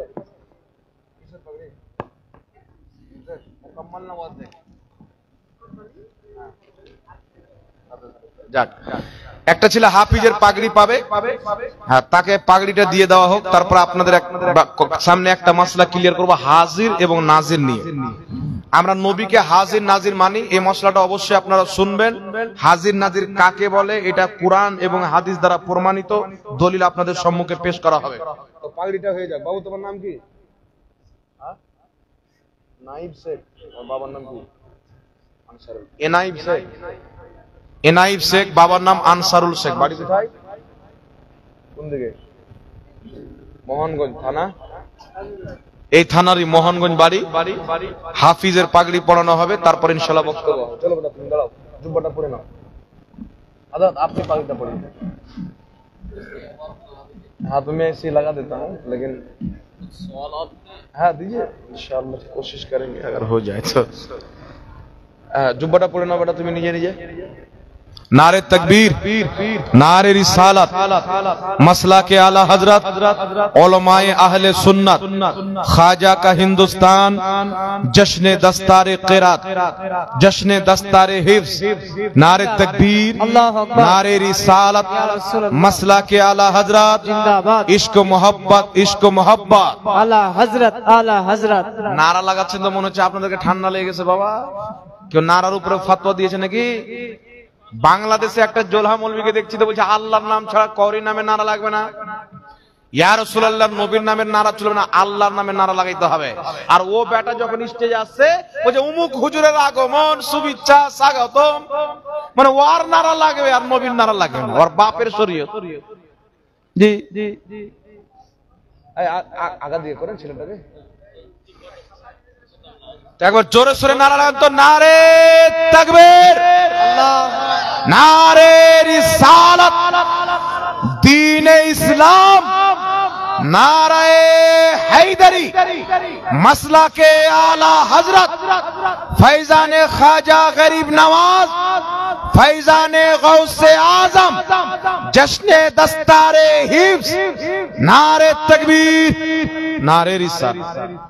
माइक मान भाई কোন দিকে আছে? এটা আওয়াজটা খুলেন ভাই, টানছে। चलो माशाअल्लाह, अल्लाह कबूल करुक, सकल पढ़ें अल्लाहुम्मा आमीन। फूल भी मुस्कुराने लगा है, पत्तियां मुस्कुराने लगी है। एक को नয়, আওয়াজটা খুলে না, মানে যেন বসা বসা লাগছে, যেন খুলে যায়। माइक खूब सुंदर আছে अल्हम्दुलिल्लाह। फूल भी मुस्कुराने लगा है, पत्तियां मुस्कुराने लगी है, आ गई है बहारे चमन में, तितलियां मुस्कुराने लगी है। ए भाई सुनाबो ना, এই পিছনকার ভাইরা শুনবেন, হাত তুলে বলেন তো নারে তাকবীর। শুনবেন তাহলে বোঝা যাচ্ছে। তো সুবহানাল্লাহটা বলিয়েন, নেকি পাবেন। ফুল भी मुस्कुराने लगा है, पत्तियां मुस्कुराने लगी है, आ गई है बहारे चमन में, तितलियां मुस्कुराने लगी है। उनके कदमों का एजाज है ये,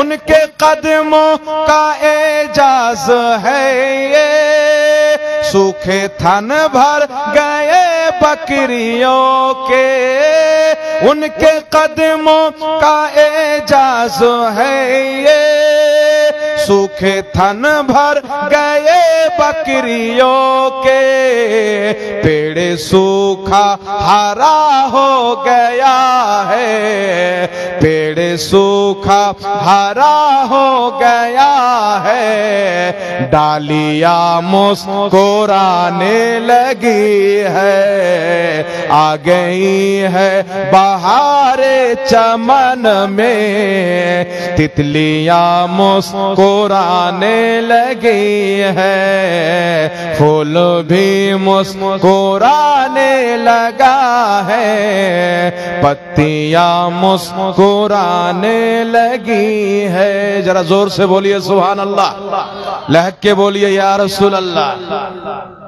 बी खदीजा के घर को सजाया, मोमिनों की माँ उनको बनाया, बी खदीजा के घर को सजाया, बीबी खदीजा के घर को सजाया, मोमिनों की माँ उनको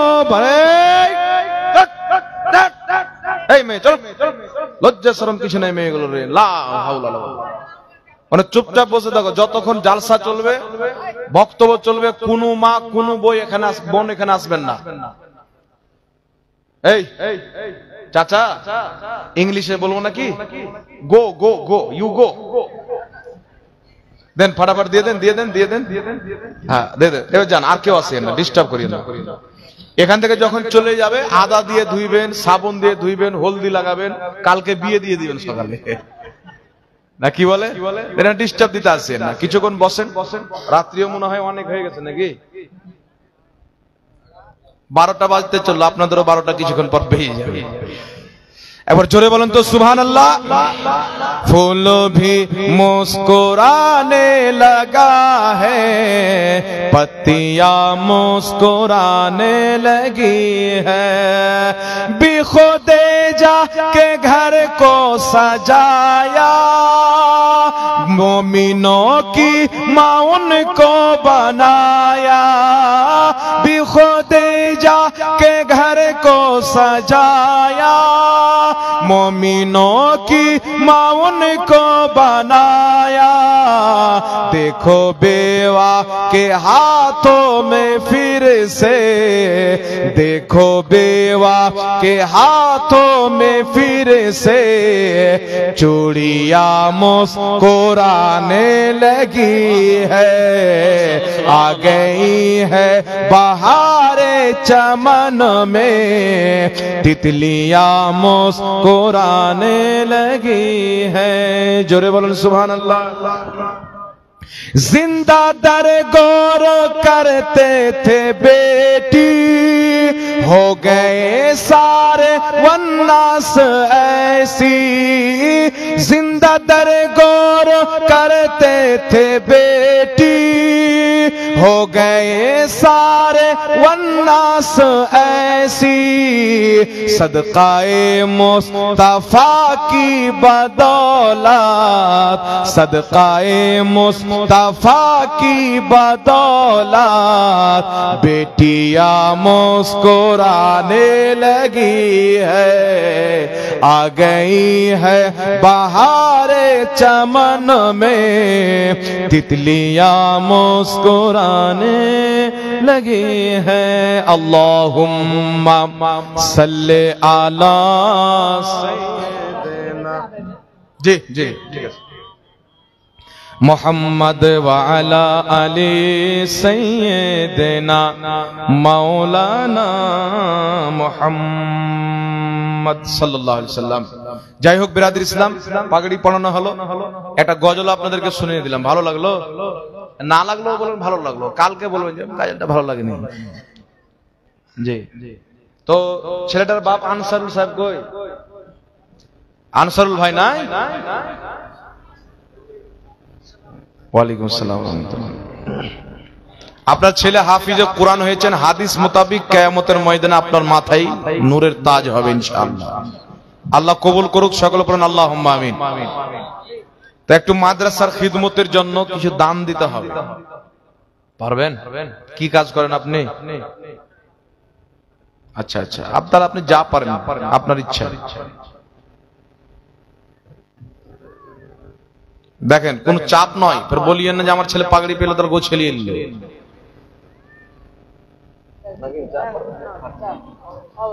আর তোমার কে কে আছে বেটা ও বেটা আর তোমার মা আসেনি তোমার খালা ফুফু চাচি নানি দাদি দিদি ফুফু এগুলো আসেনি কেউ কই সব হ্যাঁ সামনে বসে আছে এটি তো মনে হচ্ছে মোবাইলে ফটো তুলছেন টাকাটা কে দেবে সবাই 500-1000 টাকা করে দেন তাহলে অনেকটাই হয়ে যায় না কি বলেন বাবা আনন্দের দিন আজকে আপনাদের গ্রুপের লোক একটা পাগড়ি পেয়েছেন হ্যাঁ দেখেন তো ভাই আপনি দেন সবাই দেবেন ইনশাআল্লাহ এদের লক্ষ্মী ভাড়ার টাকা আছে না মাঠে যেতে হচ্ছে না ঘাটে যেতে হচ্ছে মমতা খালা ফাটাং করে দিয়ে দিচ্ছে তো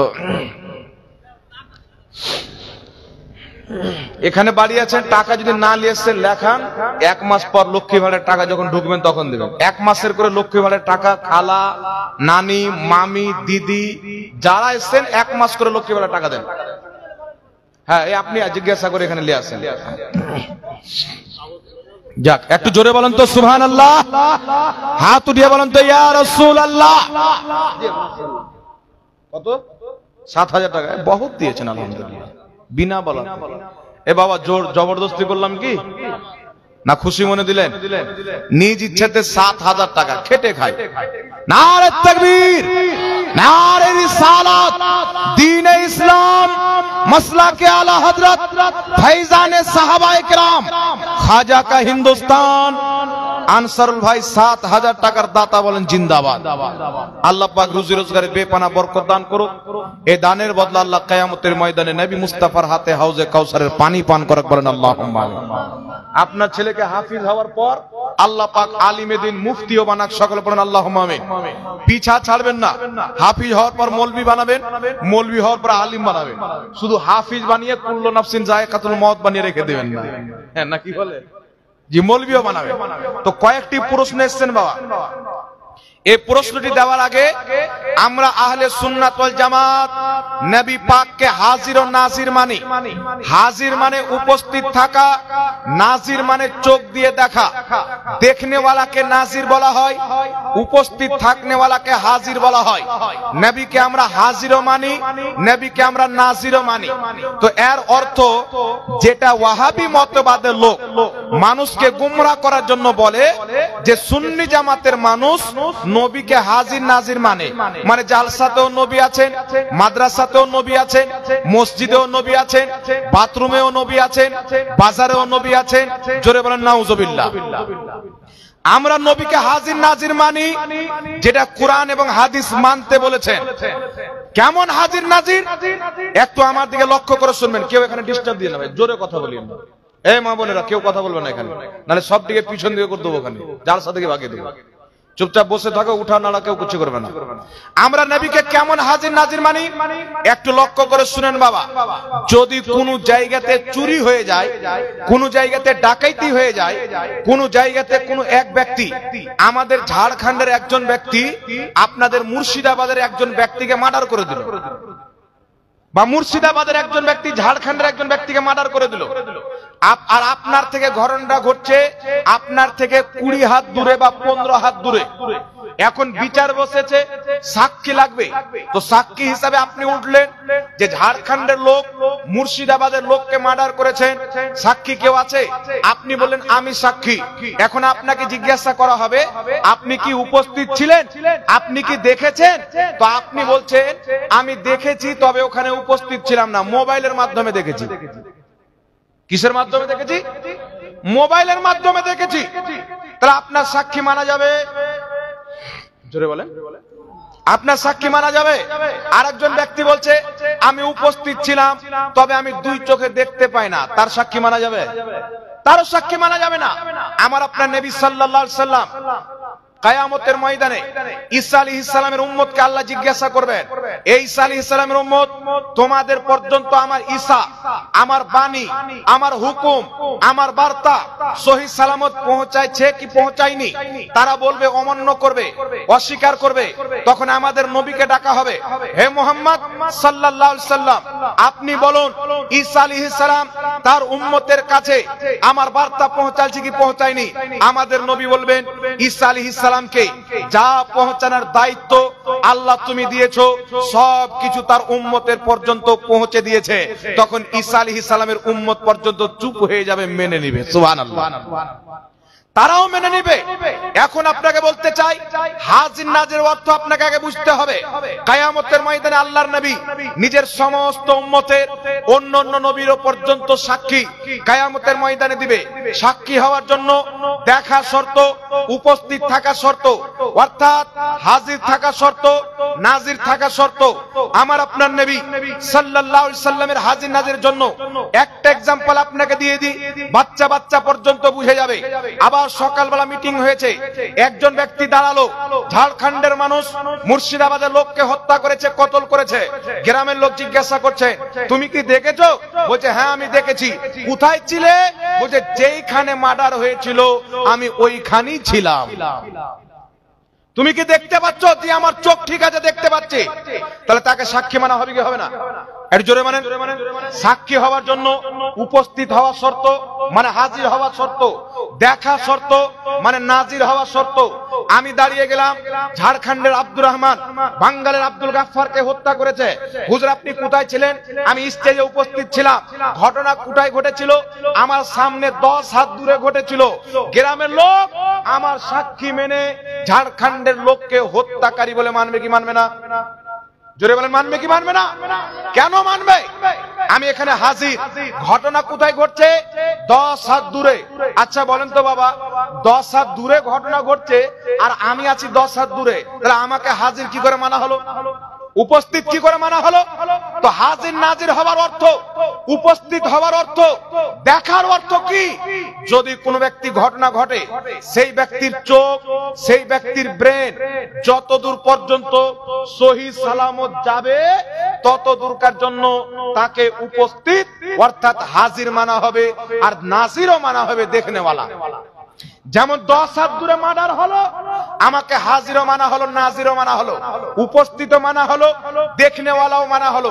10 হাত দূরে, কারণ 10 হাত দূরে আমার চোখ ঝিলঝিল করে কাজ করে, 10 হাত দূর পর্যন্ত আমার ব্রেন খুব সুন্দর কাজ করে। এই 10 হাতের মধ্যে যত ঘটনা ঘটবে আমাকে উপস্থিত অর্থাৎ হাজির মানা হবে, নাজির মানা হবে।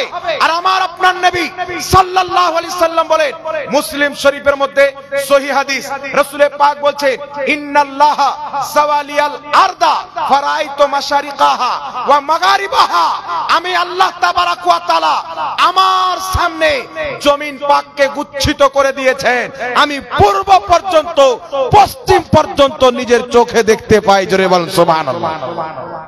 মাজমাউ যাওয়াইদের মধ্যে হাদিস, রাসূল পাক বলছেন এই সারা দুনিয়াকে আল্লাহ তাবারাক ওয়া তাআলা আমার সামনে উজ্জ্বল করে দিয়েছেন। কিয়ামত পর্যন্ত দুনিয়াতে যা কিছু ঘটবে আমি এমন ভাবে দেখতে পাই যেমন হাতের থাবা দেখতে পাওয়া যায়।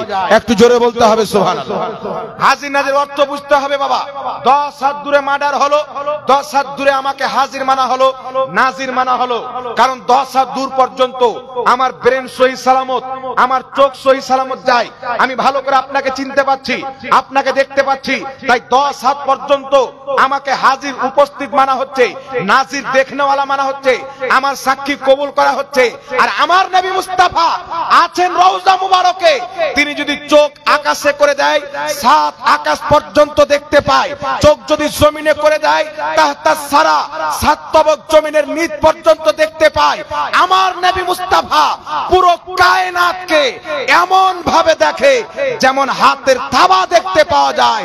তাই সম্পূর্ণ কায়নাতের জন্য আমার নবী হাজির, আমার নবী নাজির। জোরে বল সুবহানাল্লাহ। কথা আমার বুঝতে পারলেন বাবা? আমি 10 হাত দূর থেকে আপনাকে যেমন ভাবে দেখছি, আমার নবী মদিনা থেকে আমাকে আপনাকে এমন ভাবে দেখে যেমন হাতের থাবার মতো। আমার আপনার চাইতে স্পষ্ট দেখে। এই জন্য বুখারী শরীফের হাদিস, আল্লাহর নবী সাল্লাল্লাহু আলাইহি সাল্লাম উহুদের শহীদগণের মাজার জিয়ারত করলেন। জিয়ারত করার পর মেম্বারে চাপলেন। মেম্বারে চেপে আল্লাহর নবী বক্তব্য দিচ্ছেন, আমি ইন্তিকাল করব, নিশ্চয় আমি তোমাদের প্রতি সাক্ষী রয়েছি, শাহিদ রয়েছি। শাহিদ মানে কি? ইন্তিকালের পরও তোমাদেরকে দেখব, তোমাদেরকে জানবো। রাসূল পাক বলছেন, ইন্নী ওয়াল্লাহি, নিশ্চয় আল্লাহর কসম, লা আনজুরু ইলা আন, আমি নবী মুস্তাফা জমিনে দাঁড়িয়ে 7 আকাশের উপরে জান্নাত, জান্নাতে হাউজে কাউসার, আমি নবী মুস্তাফা জমিনে দাঁড়িয়ে 7 আকাশের উপরে জান্নাতে হাউজে কাউসার দেখতে পাচ্ছি। জোরে বল সুবহানাল্লাহ। আর একটু জোরে হবে না সুবহানাল্লাহ? যেই নবী মুস্তাফা জমিনে দাঁড়িয়ে 7 আকাশের উপরে জান্নাতের হাউজে কাউসারকে দেখতে পায়, রাসূল বলছে, আমি তো ইন্তিকাল করে যাব, কিন্তু তোমাদের প্রতি সাক্ষী আছি, তোমরা কি আমল করবে না করবে সব জিনিসের প্রতি আমি হাজির ও নাজির। এই জন্য শেখ আব্দুল হক মুহাদ্দিস দেহলভী আজকাল ওয়াহাবি আলা হযরতকে বদনাম করার জন্য বলে যে আলা হযরত হাজির নাজির আকীদা দিয়েছে। এসো আমাদের সামনে, আজ থেকে 400 বছরের পূর্বের মুহাদ্দিস ইমাম আব্দুল হক মুহাদ্দিস দেহলভী নিজের কিতাব আখবারুল আখিয়ারের মধ্যে নবীকে হাজির নাজির লিখেছেন। আজ থেকে প্রায় 500-550 বছর পূর্বের মুহাদ্দিস ইমাম জালালউদ্দিন সিউতি নিজের কিতাবের মধ্যে রাসূলের পাককে হাজিরও লিখেছেন, নাজিরও লিখেছেন। জোরে বল সুবহানাল্লাহ। এই জন্য আল্লাহ পাক পবিত্র কুরআন পাকের মধ্যে বলছেন, ইন্না আরসালনাকা শাহিদাও ওয়া মুবাশশিরাও ওয়া নাযীরা, নিশ্চয় মাহবুব আমি তোমাকে শাহিদ বানিয়ে পাঠিয়েছি আর নাজির বানিয়ে পাঠিয়েছি। শাহিদ শব্দের অর্থ কি? ইমাম রাগিব আসবাহানী রাহমাতুল্লাহ আলাইহি মুফরাদাত কিতাবের মধ্যে লিখতেছেন, আশ-শাহিদু বিমানা হাজির। শাহিদ শব্দের অর্থ হচ্ছে হাজির হওয়া। আল হুজুরু মা আল মুশাহিদা, শাহিদ শব্দের অর্থ হচ্ছে উপস্থিত থাকা এবং চোখ দিয়ে দেখা। নবী মুস্তাফা আজ পর্যন্ত সহশরীরে মদিনার গুম্বাদে খাজরার তলে উপস্থিত আছেন, সারা পৃথিবী তিনার নজরের সামনে আছেন। তাই পৃথিবীর জন্য তিনি হাজির ও নাজির। আর একটু জোরে হবে না সুবহানাল্লাহ? তো কোন লামাযহাবী যদি বলে সুন্নিদের আকীদা নবী এখানে উপস্থিত আছেন, এখানে উপস্থিত আছেন, এটা আমাদের আকীদা নয়। আমি যেমন 10 হাত দূরে উপস্থিত আছি, 10-15 হাত দূর পর্যন্ত আমার সাক্ষী মানা হচ্ছে, উপস্থিত মানা হচ্ছে এবং নাজির দেখনেওয়ালা মানা হচ্ছে। আমি 10 হাত দূরে যেমন ভাবে দেখি, আমার নবী মুস্তাফা মদিনা থেকে কুল কায়নাতকে তার চাইতো নিকট থেকে দেখতে পায়, হাতের থাবার মতো দেখতে পাওয়া যায়। এই জন্য তাবরানী শরীফের মধ্যে হাদিস, আল্লাহ তাবারাক ওয়া তাআলা এই সমগ্র দুনিয়াকে ইসরাইল আলাইহিস সালামের জন্য একটা প্লেটের ন্যায় করে দিয়েছেন। আমাদের জন্য দুনিয়া এত বড়, মালকুল মউতের জন্য একটা প্লেটের সমতুল্য। যখন যেটা হুকুম হয় তার আত্মাকে ফাটাং করে কবুজ করে নেয়, সেকেন্ডও তাকে মোহর লাগে না। তো মালকুল মউতের সামনে যদি দুনিয়া একটা প্লেট সমতুল্য হয়, তো মুস্তাফার ইলমের কি ব্যাপার হবে? মালকুল মাউতের ইলমে যদি এই পাওয়ার হয় তো নবী পাকের জ্ঞানের কত পাওয়ার হবে। নবী জমিনে দাঁড়িয়ে সাত আকাশের উপরে জান্নাত, জান্নাতের হাউজে কাউসার দেখতে পাচ্ছেন। মুসলিম শরীফের হাদিস, আল্লাহর নবী বলছেন ইন্নাল্লাহা জাওয়ালিয়াল আরদ ফারাইতু মাশারিকাহা ওয়া মাগারিবাহা, নিশ্চয় আল্লাহ পাক জমিনকে আমার সামনে গচ্ছিত করে দিয়েছেন, আমি পূর্ব পশ্চিম পর্যন্ত দেখতে পাই। এই জন্য রাসূল পাক বলছেন বুখারীর হাদিস, আমি যেমন সামনে দেখতে পাই তেমন পিছনে দেখতে পাই। এই জন্য নবী পাক মদিনার ডান দিক, মদিনার বাম দিক, মদিনার পশ্চাৎ সামনে চতুর সাইডে সারা পৃথিবীর উম্মতের জন্য শুধু নয়, যেই নবী জমিন থেকে হাউজে কাউসারের জান্নাতকে দেখতে পায় ওই জান্নাতবাসীদের জন্য মুস্তাফা হাজির এবং নাজির। জোরে বলুন সুবহানাল্লাহ। কথা আমার বুঝতে পারলেন বাবা? এইভাবে আমরা নবীকে হাজির নাজির মানি। নবী মদিনাতে আছেন, সবাইকে দেখে। কথা আমার বুঝতে পারছেন? আর এই গাধারা মানুষকে বোকা বানায় কি, যে নবী একটা, আর ইয়ারা বলে জালসাতেও আছে, মাদ্রাসাতেও আছে, মালদাতেও আছে, শিলিগুড়িতেও আছে। যদি আমাদের কোনো বক্তা বলে নবী মালদাতেও আছে, নবী শিলিগুড়িতেও আছে, নবী আপনার পাকিস্তানেও আছে, নবী বাংলাদেশে আছে, তাহলে মৌলবি হচ্ছে মূর্খ, ওর আকীদা সম্পর্কে জ্ঞান নাই। ও মা বোন বলে গাহাতে ওর ঠিক আছে, আকীদা বয়ান করা ঠিক নয় নাকি হযরত? যেই বিষয়ে জ্ঞান নাই ওই বিষয়ে আলোচনা করা ঠিক নয়। কিন্তু আমাদের হাজির নাজির আকীদা, নবী আছেন মদিনাতে, পৃথিবীর তিনার সামনে হাতের তালুর মতো। আমরা যেমন এখান থেকে আপনাকে দেখতে পাচ্ছি, আমার নবী মদিনা থেকে এর চাইতেও কাছে হাতের থাভার নেই দেখতে পাই। কেন?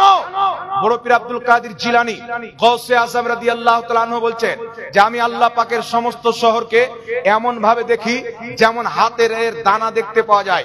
এই পৃথিবীর মানুষ, ইমাম মুল্লা আলী কারি বলছেন, যখন কোন আল্লাহর নেক বান্দা আল্লাহ পাককে খুশি করে, আল্লাহ পাক তাকে উঁচু মাকাম দান করে, সারা দুনিয়া তার সামনে এত বড় হয়ে যায়, এই সারা পৃথিবী তার সামনে কাছে হয়ে যায়, দূর এবং তার জন্য দূর দূর থাকে না, সমস্ত জিনিস তার জন্য নিকটে হয়ে যায়, তার জন্য কাছে হয়ে যায়। মাল্লায়ে আলাকে পার করে দুনিয়ার উঁচু মাকামে যখন চলে যায়, আল্লাহ পাক দুনিয়াকে তার সামনে ছোট করে দেয়। এই জন্য গৌসে পাক বলছেন নাজার তো এলা বালাদিল্লাহি জামা, আমি আল্লাহর সমস্ত শহরকে এমন ভাবে দেখি যেমন হাতের এর দানা দেখতে পাওয়া যায়। জোরে বল সুবহানাল্লাহ। এটা গৌস পাকের ইলম। তো রাসূল পাকের ইলম কিরকম হবে বাবা? এখানে আরেকটা আকীদা আপনাকে বুঝতে হবে। প্রশ্নগুলির উত্তর দেওয়ার পূর্বে হাজির নাজিরের অর্থ কি, আমরা কেমন হাজির নাজির মানি? নবী আছেন মদিনাতে, সারা পৃথিবীকে তিনি দেখতে পান। কথা বলছেন? হাদিস পেশ করে দিলাম। কালকে কেউ বলতে পারবে নবী যতদিন জীবিত ছিলেন ততদিন তিনি দেখতে পেতেন, এখন ইন্তিকাল করেছেন দেখতে পায় না।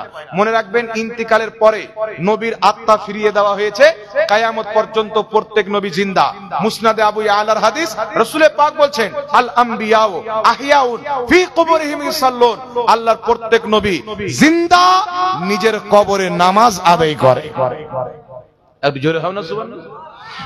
নিজের কবরে কি করে? নামাজ আদায় করে।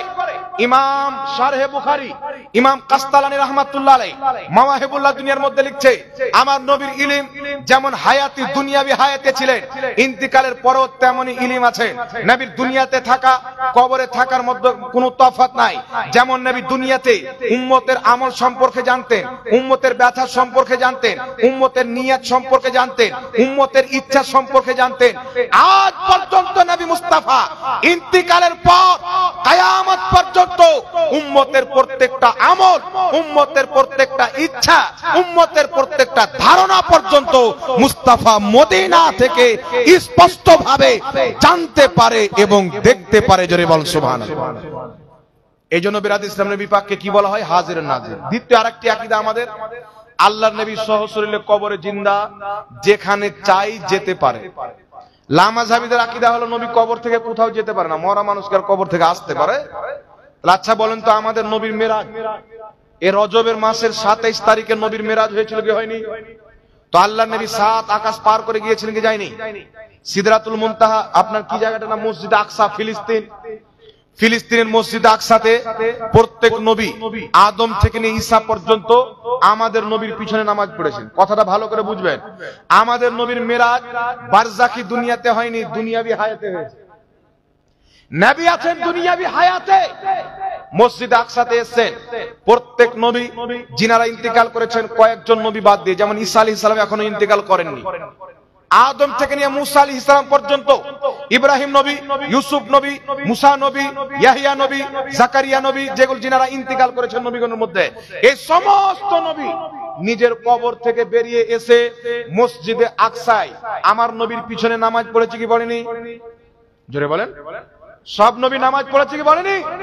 তাহলে আমার নবীর পিছনে নামাজ পড়ার জন্য আদম থেকে নিয়ে মুসা পর্যন্ত প্রত্যেক নবী হাজারো বছর পর নিজের কবর থেকে বেরিয়ে যদি মসজিদে আকসা আসতে পারে, তো আমার নবী মদিনা থেকে বেরিয়ে বাংলাদেশ আসতে পারে কি পারে না?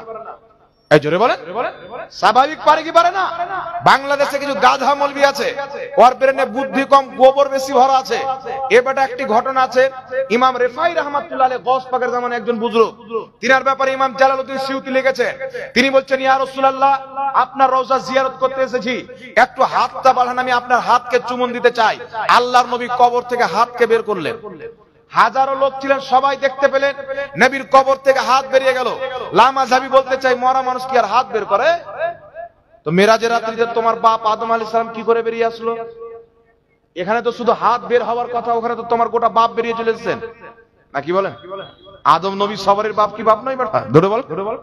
এখানে আমার নবীর শুধু হাত বের হলো, ওয়াহাবি মোল্লা মানতে পারে না।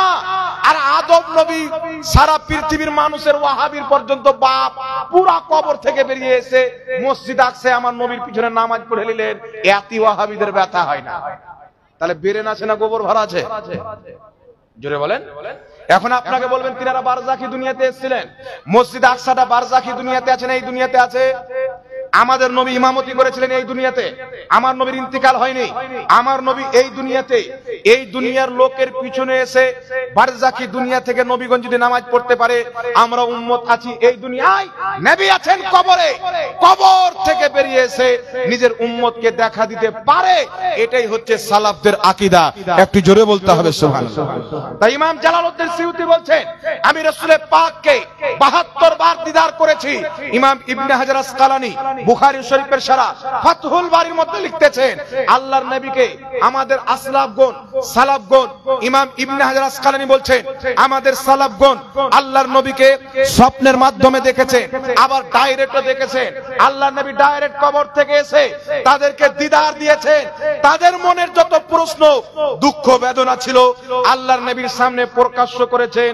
আল্লাহর নবী তাদের সমস্ত সমস্যার সমাধান করে দিয়েছেন। জোরে বলতে হবে সুবহানাল্লাহ। আর একটু জোরে হবে না সুবহানাল্লাহ? নবীগণ ইন্তিকালের পরে উম্মতের সমস্যার সমাধান করতে পারে। মেরাজের রাত্রি মসজিদ আকসাতে নামাজ পড়ে আমার আপনার নবী চলে গেলেন 7 আকাশ পার করে আরশে আযম, আল্লাহ পাকের দিদার করলেন। দিদার করে এসে আমার আপনার নবী সাল্লাল্লাহু আলাইহি ওয়াসাল্লাম 6 নম্বর আকাশে নামছেন, আসছেন জমিনে। মুসা নবীর সঙ্গে সাক্ষাৎ। মুসা আলাইহিস সালাম বলছেন, ইয়া রাসূলুল্লাহ, আল্লাহ আপনার উম্মতের জন্য কি দিলেন? তো আল্লাহর নবী বলছেন 50 ওয়াক্তের নামাজ। কত ওয়াক্তের নামাজ বাবা? 50 ওয়াক্তের নামাজ। মুসা আলাইহিস সালাম বলছেন, আচ্ছা বলেন তো মুসা নবী ইন্তিকাল করেছেন কি করেননি? ইন্তিকাল করেছেন, তিনাকে কাফন দেওয়া হয়েছে, মাটি দেওয়া হয়েছে। আর আমার নবীর জামানায় রাসূল বলছেন, মুসলিম শরীফের সহিহ হাদিস, মারারতু আলা মুসা ওয়া হুয়া ইউসাল্লি ফি কবরিহি, মুসা নবীকে দেখলাম নিজের কবরে নামাজ পড়ছিলেন।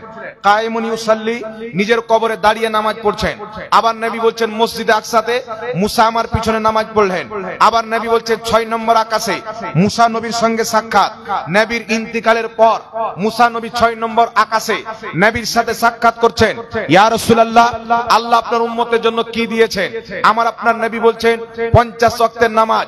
মুসা আলাইহিস সালাম বলছেন, যান আল্লাহর কাছে গিয়ে কমিয়ে নেন, আপনার উম্মত 50 ওয়াক্তের নামাজ পড়তে পারবে না। কে বলছেন? মুসা আলাইহিস সালাম ইন্তিকালের পর কবর থেকে বেরিয়ে 6 নম্বর আসমানে গিয়ে বলছেন কমিয়ে নেন। আল্লাহর নবী মুসা নবীর পরামর্শে আসমানে চলে গেলেন। আরশে আযমে গিয়ে বলছেন, আল্লাহ কিছু কম করো। আল্লাহ 5 ওয়াক্তের কমিয়ে গেলেন। আবার নবী 45 ওয়াক্তের নামাজ নিয়ে আসছেন। মুসা আলাইহিস সালাম বলছেন, হুজুর খবর। আল্লাহর নবী বলছেন আরো 5 ওয়াক্তের কমা হলো, 40 ওয়াক্তের থাকলো। মুসা আলাইহিস সালাম বলছেন আরো কমিয়ে নেন। আল্লাহর নবী আবার গেলেন। এইভাবে আমার আপনার নবীকে পরামর্শ দিয়ে মুসা আলাইহিস সালাম 9 বার পাঠালেন 5,45,45 ওয়াক্তের নামাজ কম করে 5 ওয়াক্তের নামাজ নিয়ে আমার নবী দুনিয়াতে আসলেন। এখন আপনাদেরকে প্রশ্ন করি বাবা, আপনারা ব্রেন খাটিয়ে বলেন, মুসা আলাইহিস সালাম ইন্তিকালের পর 6 নাম্বার আকাশে 45 ওয়াক্তের নামাজ পরামর্শ দিয়ে কমিয়ে দিলেন, তা আমাদের উপকার করলেন কিনা? এই জোরে বলেন। আর মুসা নবী জীবিত অবস্থায় মেরাজ হয়েছিল না ওনার ইন্তিকালের পর? মুসা নবীর ইন্তিকালের শত শত বছর পর নবীর জন্ম। তো মুসা আলাইহিস সালাম ইন্তিকালের পর 45 ওয়াক্তের নামাজ আমার নবীকে পরামর্শ দিয়ে কমালেন। এখন যেই লামাযহাবী, যেই ওয়াহাবী, বাংলাদেশের আজহারি, ফাজারি, গাব্বার সিং, ফাব্বার সিং, ভাদর মাসের পাগলা কুকুর যেমন হয়ে যায়, এই রকম কিছু দাড়িওয়ালা মৌলবি বেরিয়েছে। এ বেটা বলতে চায় নবী ইন্তিকালের পর কোনো উপকার করতে পারে না। তো নবী যদি ইন্তিকালের পর কোনো উপকার না করতে পারে, মুসা নবী 45 ওয়াক্তের নামাজ ইন্তিকালের পর পরামর্শ দিয়ে কমিয়েছেন, তাহলে তুমি মুসা নবীটা মানিও না, 50 ওয়াক্তের নামাজ পড়ো না। কি বলেন? তোমার যদি আকীদা থাকে ইন্তিকালের পর নবী উপকার করতে পারে না, 50 ওয়াক্তের নামাজ পড়ো। যদি 50 ওয়াক্তের নামাজ পড়ো, তোমার বাড়িওয়ালি পর্যন্ত বাড়িতে থাকবে না। থাকবে? কেউ থাকবে না বাড়িতে। উজু করে যেতে হবে না, কাফন আর খাট বেঁধে যেতে হবে। ও বেটা যাবে তো ওখানে খাট নিয়ে আসবে ওর লাশ। এই জন্য আকীদা রাখতে হবে ইন্তিকালের পর পর্যন্ত আল্লাহর নবীগণ উম্মতের সাহায্য করতে পারে, হাসরের ময়দানেও সাহায্য করতে পারে। তাই আলা হযরত বলছেন, আজ লে উনকি পানহা, আজ মদদ মাंग उनसे, कल ना मानेंगे कयामत को अगर मान गए। এই জন্য বাবা আহলে সুন্নাত ওয়াল জামাতের আকীদা হচ্ছে এটা। এক ভাই 1000 টাকা দান দিয়েছেন। কি নাম ভাইয়ের? মুশাররফ হোসেন। কোথায় বাড়ি? মিরপাড়া, মিরেপাড়া, 1000 টাকা দান দিয়েছেন। আল্লাহ কবুল করুক, সকল পড়ুন আল্লাহুম্মা আমিন। কয়েকটি প্রশ্ন এসেছেন বাবা, এই প্রশ্নটির উত্তর দিই। আসসালামু আলাইকুম। ওয়া আলাইকুম সালাম। আমার নবী ইলমে গায়েব জানেন নাকি জানেন না? মনে রাখবেন, কেউ যদি বলে মুতলাকান নবীর ইলমে গায়েবকে অস্বীকার করে, সেই ব্যক্তি, কি নাম আপনার? হ্যাঁ, শাইনুর ইসলাম বাবা আমার 500 টাকা দান দিয়েছেন। আল্লাহ পাক কবুল করুক, সকল পড়ুন আল্লাহুম্মা আমিন। কেউ যদি মুতলাকান গায়েবের ইনকার করে, নবী ইলমে গায়েব জান না, ওই ব্যক্তি কাফির, মুরতাদ, মুসলমান নয়। ও যতই বড় বক্তা হোক, যতই লম্বা দাড়ি হোক, ওর দাড়ি মাজা পর্যন্ত যদি চলে আসে তো কাফির, যদি মুতলাকান গায়েবের ইনকার করে। তবে মনে রাখবেন, গায়েব হলো 2 প্রকার। আল্লাহ পাক কুরআনুল কারীমের মধ্যে বলেছেন, জমিন এবং আসমানে আল্লাহ ছাড়া কেউ গায়েব জানে না। আল্লাহ কোরআনে বলছেন, নবী তুমি বলো, যদি আমি ইলমে গায়েব জানতাম, অনেক কল্যাণ একত্রিত করে নিতাম। আর আমি এই কথাও বলি না যে আমার কাছে আল্লাহর খাজানা আছে, ইল্লা মাশাআল্লাহ, কিন্তু আল্লাহ যা চায়, ইল্লা মাশাআল্লাহতে ধ্যান দিতে হবে। তো এইগুলো আয়াতে কি বোঝা যায়? আল্লাহ ছাড়া কেউ গায়েব জানে না। আবার পবিত্র কুরআনুল কারীম সূরাতুল জিন আয়াত নাম্বার 26 এবং 27 আল্লাহ পাক বলছেন, আলিমুল গায়বি ফালা ইযহিরু আলা গায়বিহি আহাদা ইল্লা মান ইরতাদা মির রাসূল। আল্লাহ বলছেন, আমি গায়েব জাননেওয়ালা, আমার গায়েবের প্রতি কাউকে ক্ষমতামান করি না, ইল্লা মান ইরতাদা মির রাসূল, কিন্তু যেই রাসূলের প্রতি রাজি হয়ে যায় তাকে ইলমে গায়েব দিয়ে দিই। জোরে বলেন সুবহানাল্লাহ। আরেকটি আয়াত পবিত্র কুরআনুল কারীম সূরা আলে ইমরান 179 নম্বর আয়াত, আল্লাহ পাক বলছেন, মা কানাল্লাহু লিইতলাকুম আলাল গায়বি ওয়ালাকিন্নাল্লাহা ইয়াসতাবি মির রাসূলিহি মা ইয়াশা। আল্লাহ বলছেন, হে সর্বসাধারণ, তোমরা কি এটা মনে করো আল্লাহ যাকে তাকে ইলমে গায়েব দিয়ে দিবে? না, আমি আল্লাহ বেছে নিই আমার মনোনীত রাসূলগণের মধ্যে যেই রাসূলকে চাই তাকে ইলমে গায়েব দিয়ে দিই। জোরে বলতে হবে সুবহানাল্লাহ। তারপরে আল্লাহ পাক বলছেন, ওয়ামা হুয়া আলাল গায়বি বিদানিন, আমি আল্লাহ পাক বলছেন আমার নবী গায়ব প্রকাশ্য করতে কৃপণতা করে না। তারপরে আল্লাহ পাক কুরআনুল কারীমের মধ্যে বলছেন, ওয়া আল্লামনাহু মিন লাদুন্না ইলমা, আল্লাহ বলছেন আমি খিজর আলাইহিস সালামকে ইলমে লাদুন্নি দান করেছি। সেই ইলমে লাদুন্নি কি ছিল? কুরআন পাকের প্রসিদ্ধ তাফসীরের কিতাব তাফসীরে বাইদাবির মধ্যে উক্ত আয়াতের তাফসীরে ইমাম বাইদাবি লিখতেছেন, আল্লাহ খিজর আলাইহিস সালামকে যে ইলমে গায়ব দিয়েছিল ওটা ছিল ইলমে ইলমে লাদুন্নি দিয়েছিল ওটা ছিল ইলমে গায়ব, যেই ইলমে গায়ব নিতে মুসা আলাইহিস সালামকে আল্লাহ খিজির আলাইহিস সালামের কাছে পাঠিয়েছিলেন। সুবহানাল্লাহ বলেন। এই জন্য ওয়াহাবিদের কিতাব মিসবাহুল লুগাতের মধ্যে লেখা আছে নবী শব্দের অর্থ কি? আল্লাহ পাকের ইলহামে গায়বের সংবাদদাতার নাম হচ্ছে নবী। এই পৃথিবীর মানুষ নবী শব্দের আবিধানিক অর্থই হচ্ছে গায়বের সংবাদদাতা। নবী তাকে বলে যাকে আল্লাহ অসংখ্য গায়ব দান করে থাকেন। এই জন্য কোরআন থেকে কিছু আয়াত পাওয়া যায় আল্লাহ ছাড়া কেউ গায়ব জানে না, কিছু আয়াত পাওয়া যায় আল্লাহ নবীগণকে গায়ব দিয়েছেন। তো মানতে হবে দুই পক্ষের আয়াতকে। ওয়াহাবি এক পক্ষের আয়াতকে নিয়ে আল্লাহ ছাড়া কেউ গায়ব জানে না, আর এক পক্ষ অর্থাৎ সূরা জিন আয়াত নাম্বার 26-27 কে বাদ দিয়ে দেয়, সূরা আলে ইমরান আয়াত নাম্বার 179 কে বাদ দিয়ে দেয়। অনেক কোরআন পাকের আয়াত যেইগুলো দ্বারা প্রমাণ হয় আল্লাহর নবী ইলমে গায়ব জানেন, সেইগুলোকে বাদ দিয়ে এক পক্ষকে নেয়, এক পক্ষকে বাদ দিয়ে দেয়। তো এক দিককে নিয়ে আর এক দিককে বাদ দিয়ে দেওয়া এটা মুসলমানের চরিত্র নয়, এটা হচ্ছে বেঈমানের চরিত্র, খারজিদের চরিত্র, মুনাফিকদের চরিত্র। আমরা আহলে সুন্নাত ওয়াল জামাত এই দিককার আয়াতকেও মানি আল্লাহ ছাড়া কেউ গায়ব জানে না, এই দিককার আয়াতকেও মানি আল্লাহর জানাতে নবীগণ গায়ব জানে। উঠান কুরআনুল কারীমের প্রসিদ্ধ তাফসীরের কিতাব তাফসীরে নিশাপুরীর মধ্যে লেখা আছে, যেখানে লেখা আছে আল্লাহ ছাড়া কেউ গায়ব জানে না, এর অর্থ হচ্ছে আল্লাহর না জানাতে কেউ ইলমে গায়ব জানে না, আর নবীগণ যে ইলমে গায়ব জানে আল্লাহর জানাতে জানে। জোরে বল সুবহানাল্লাহ।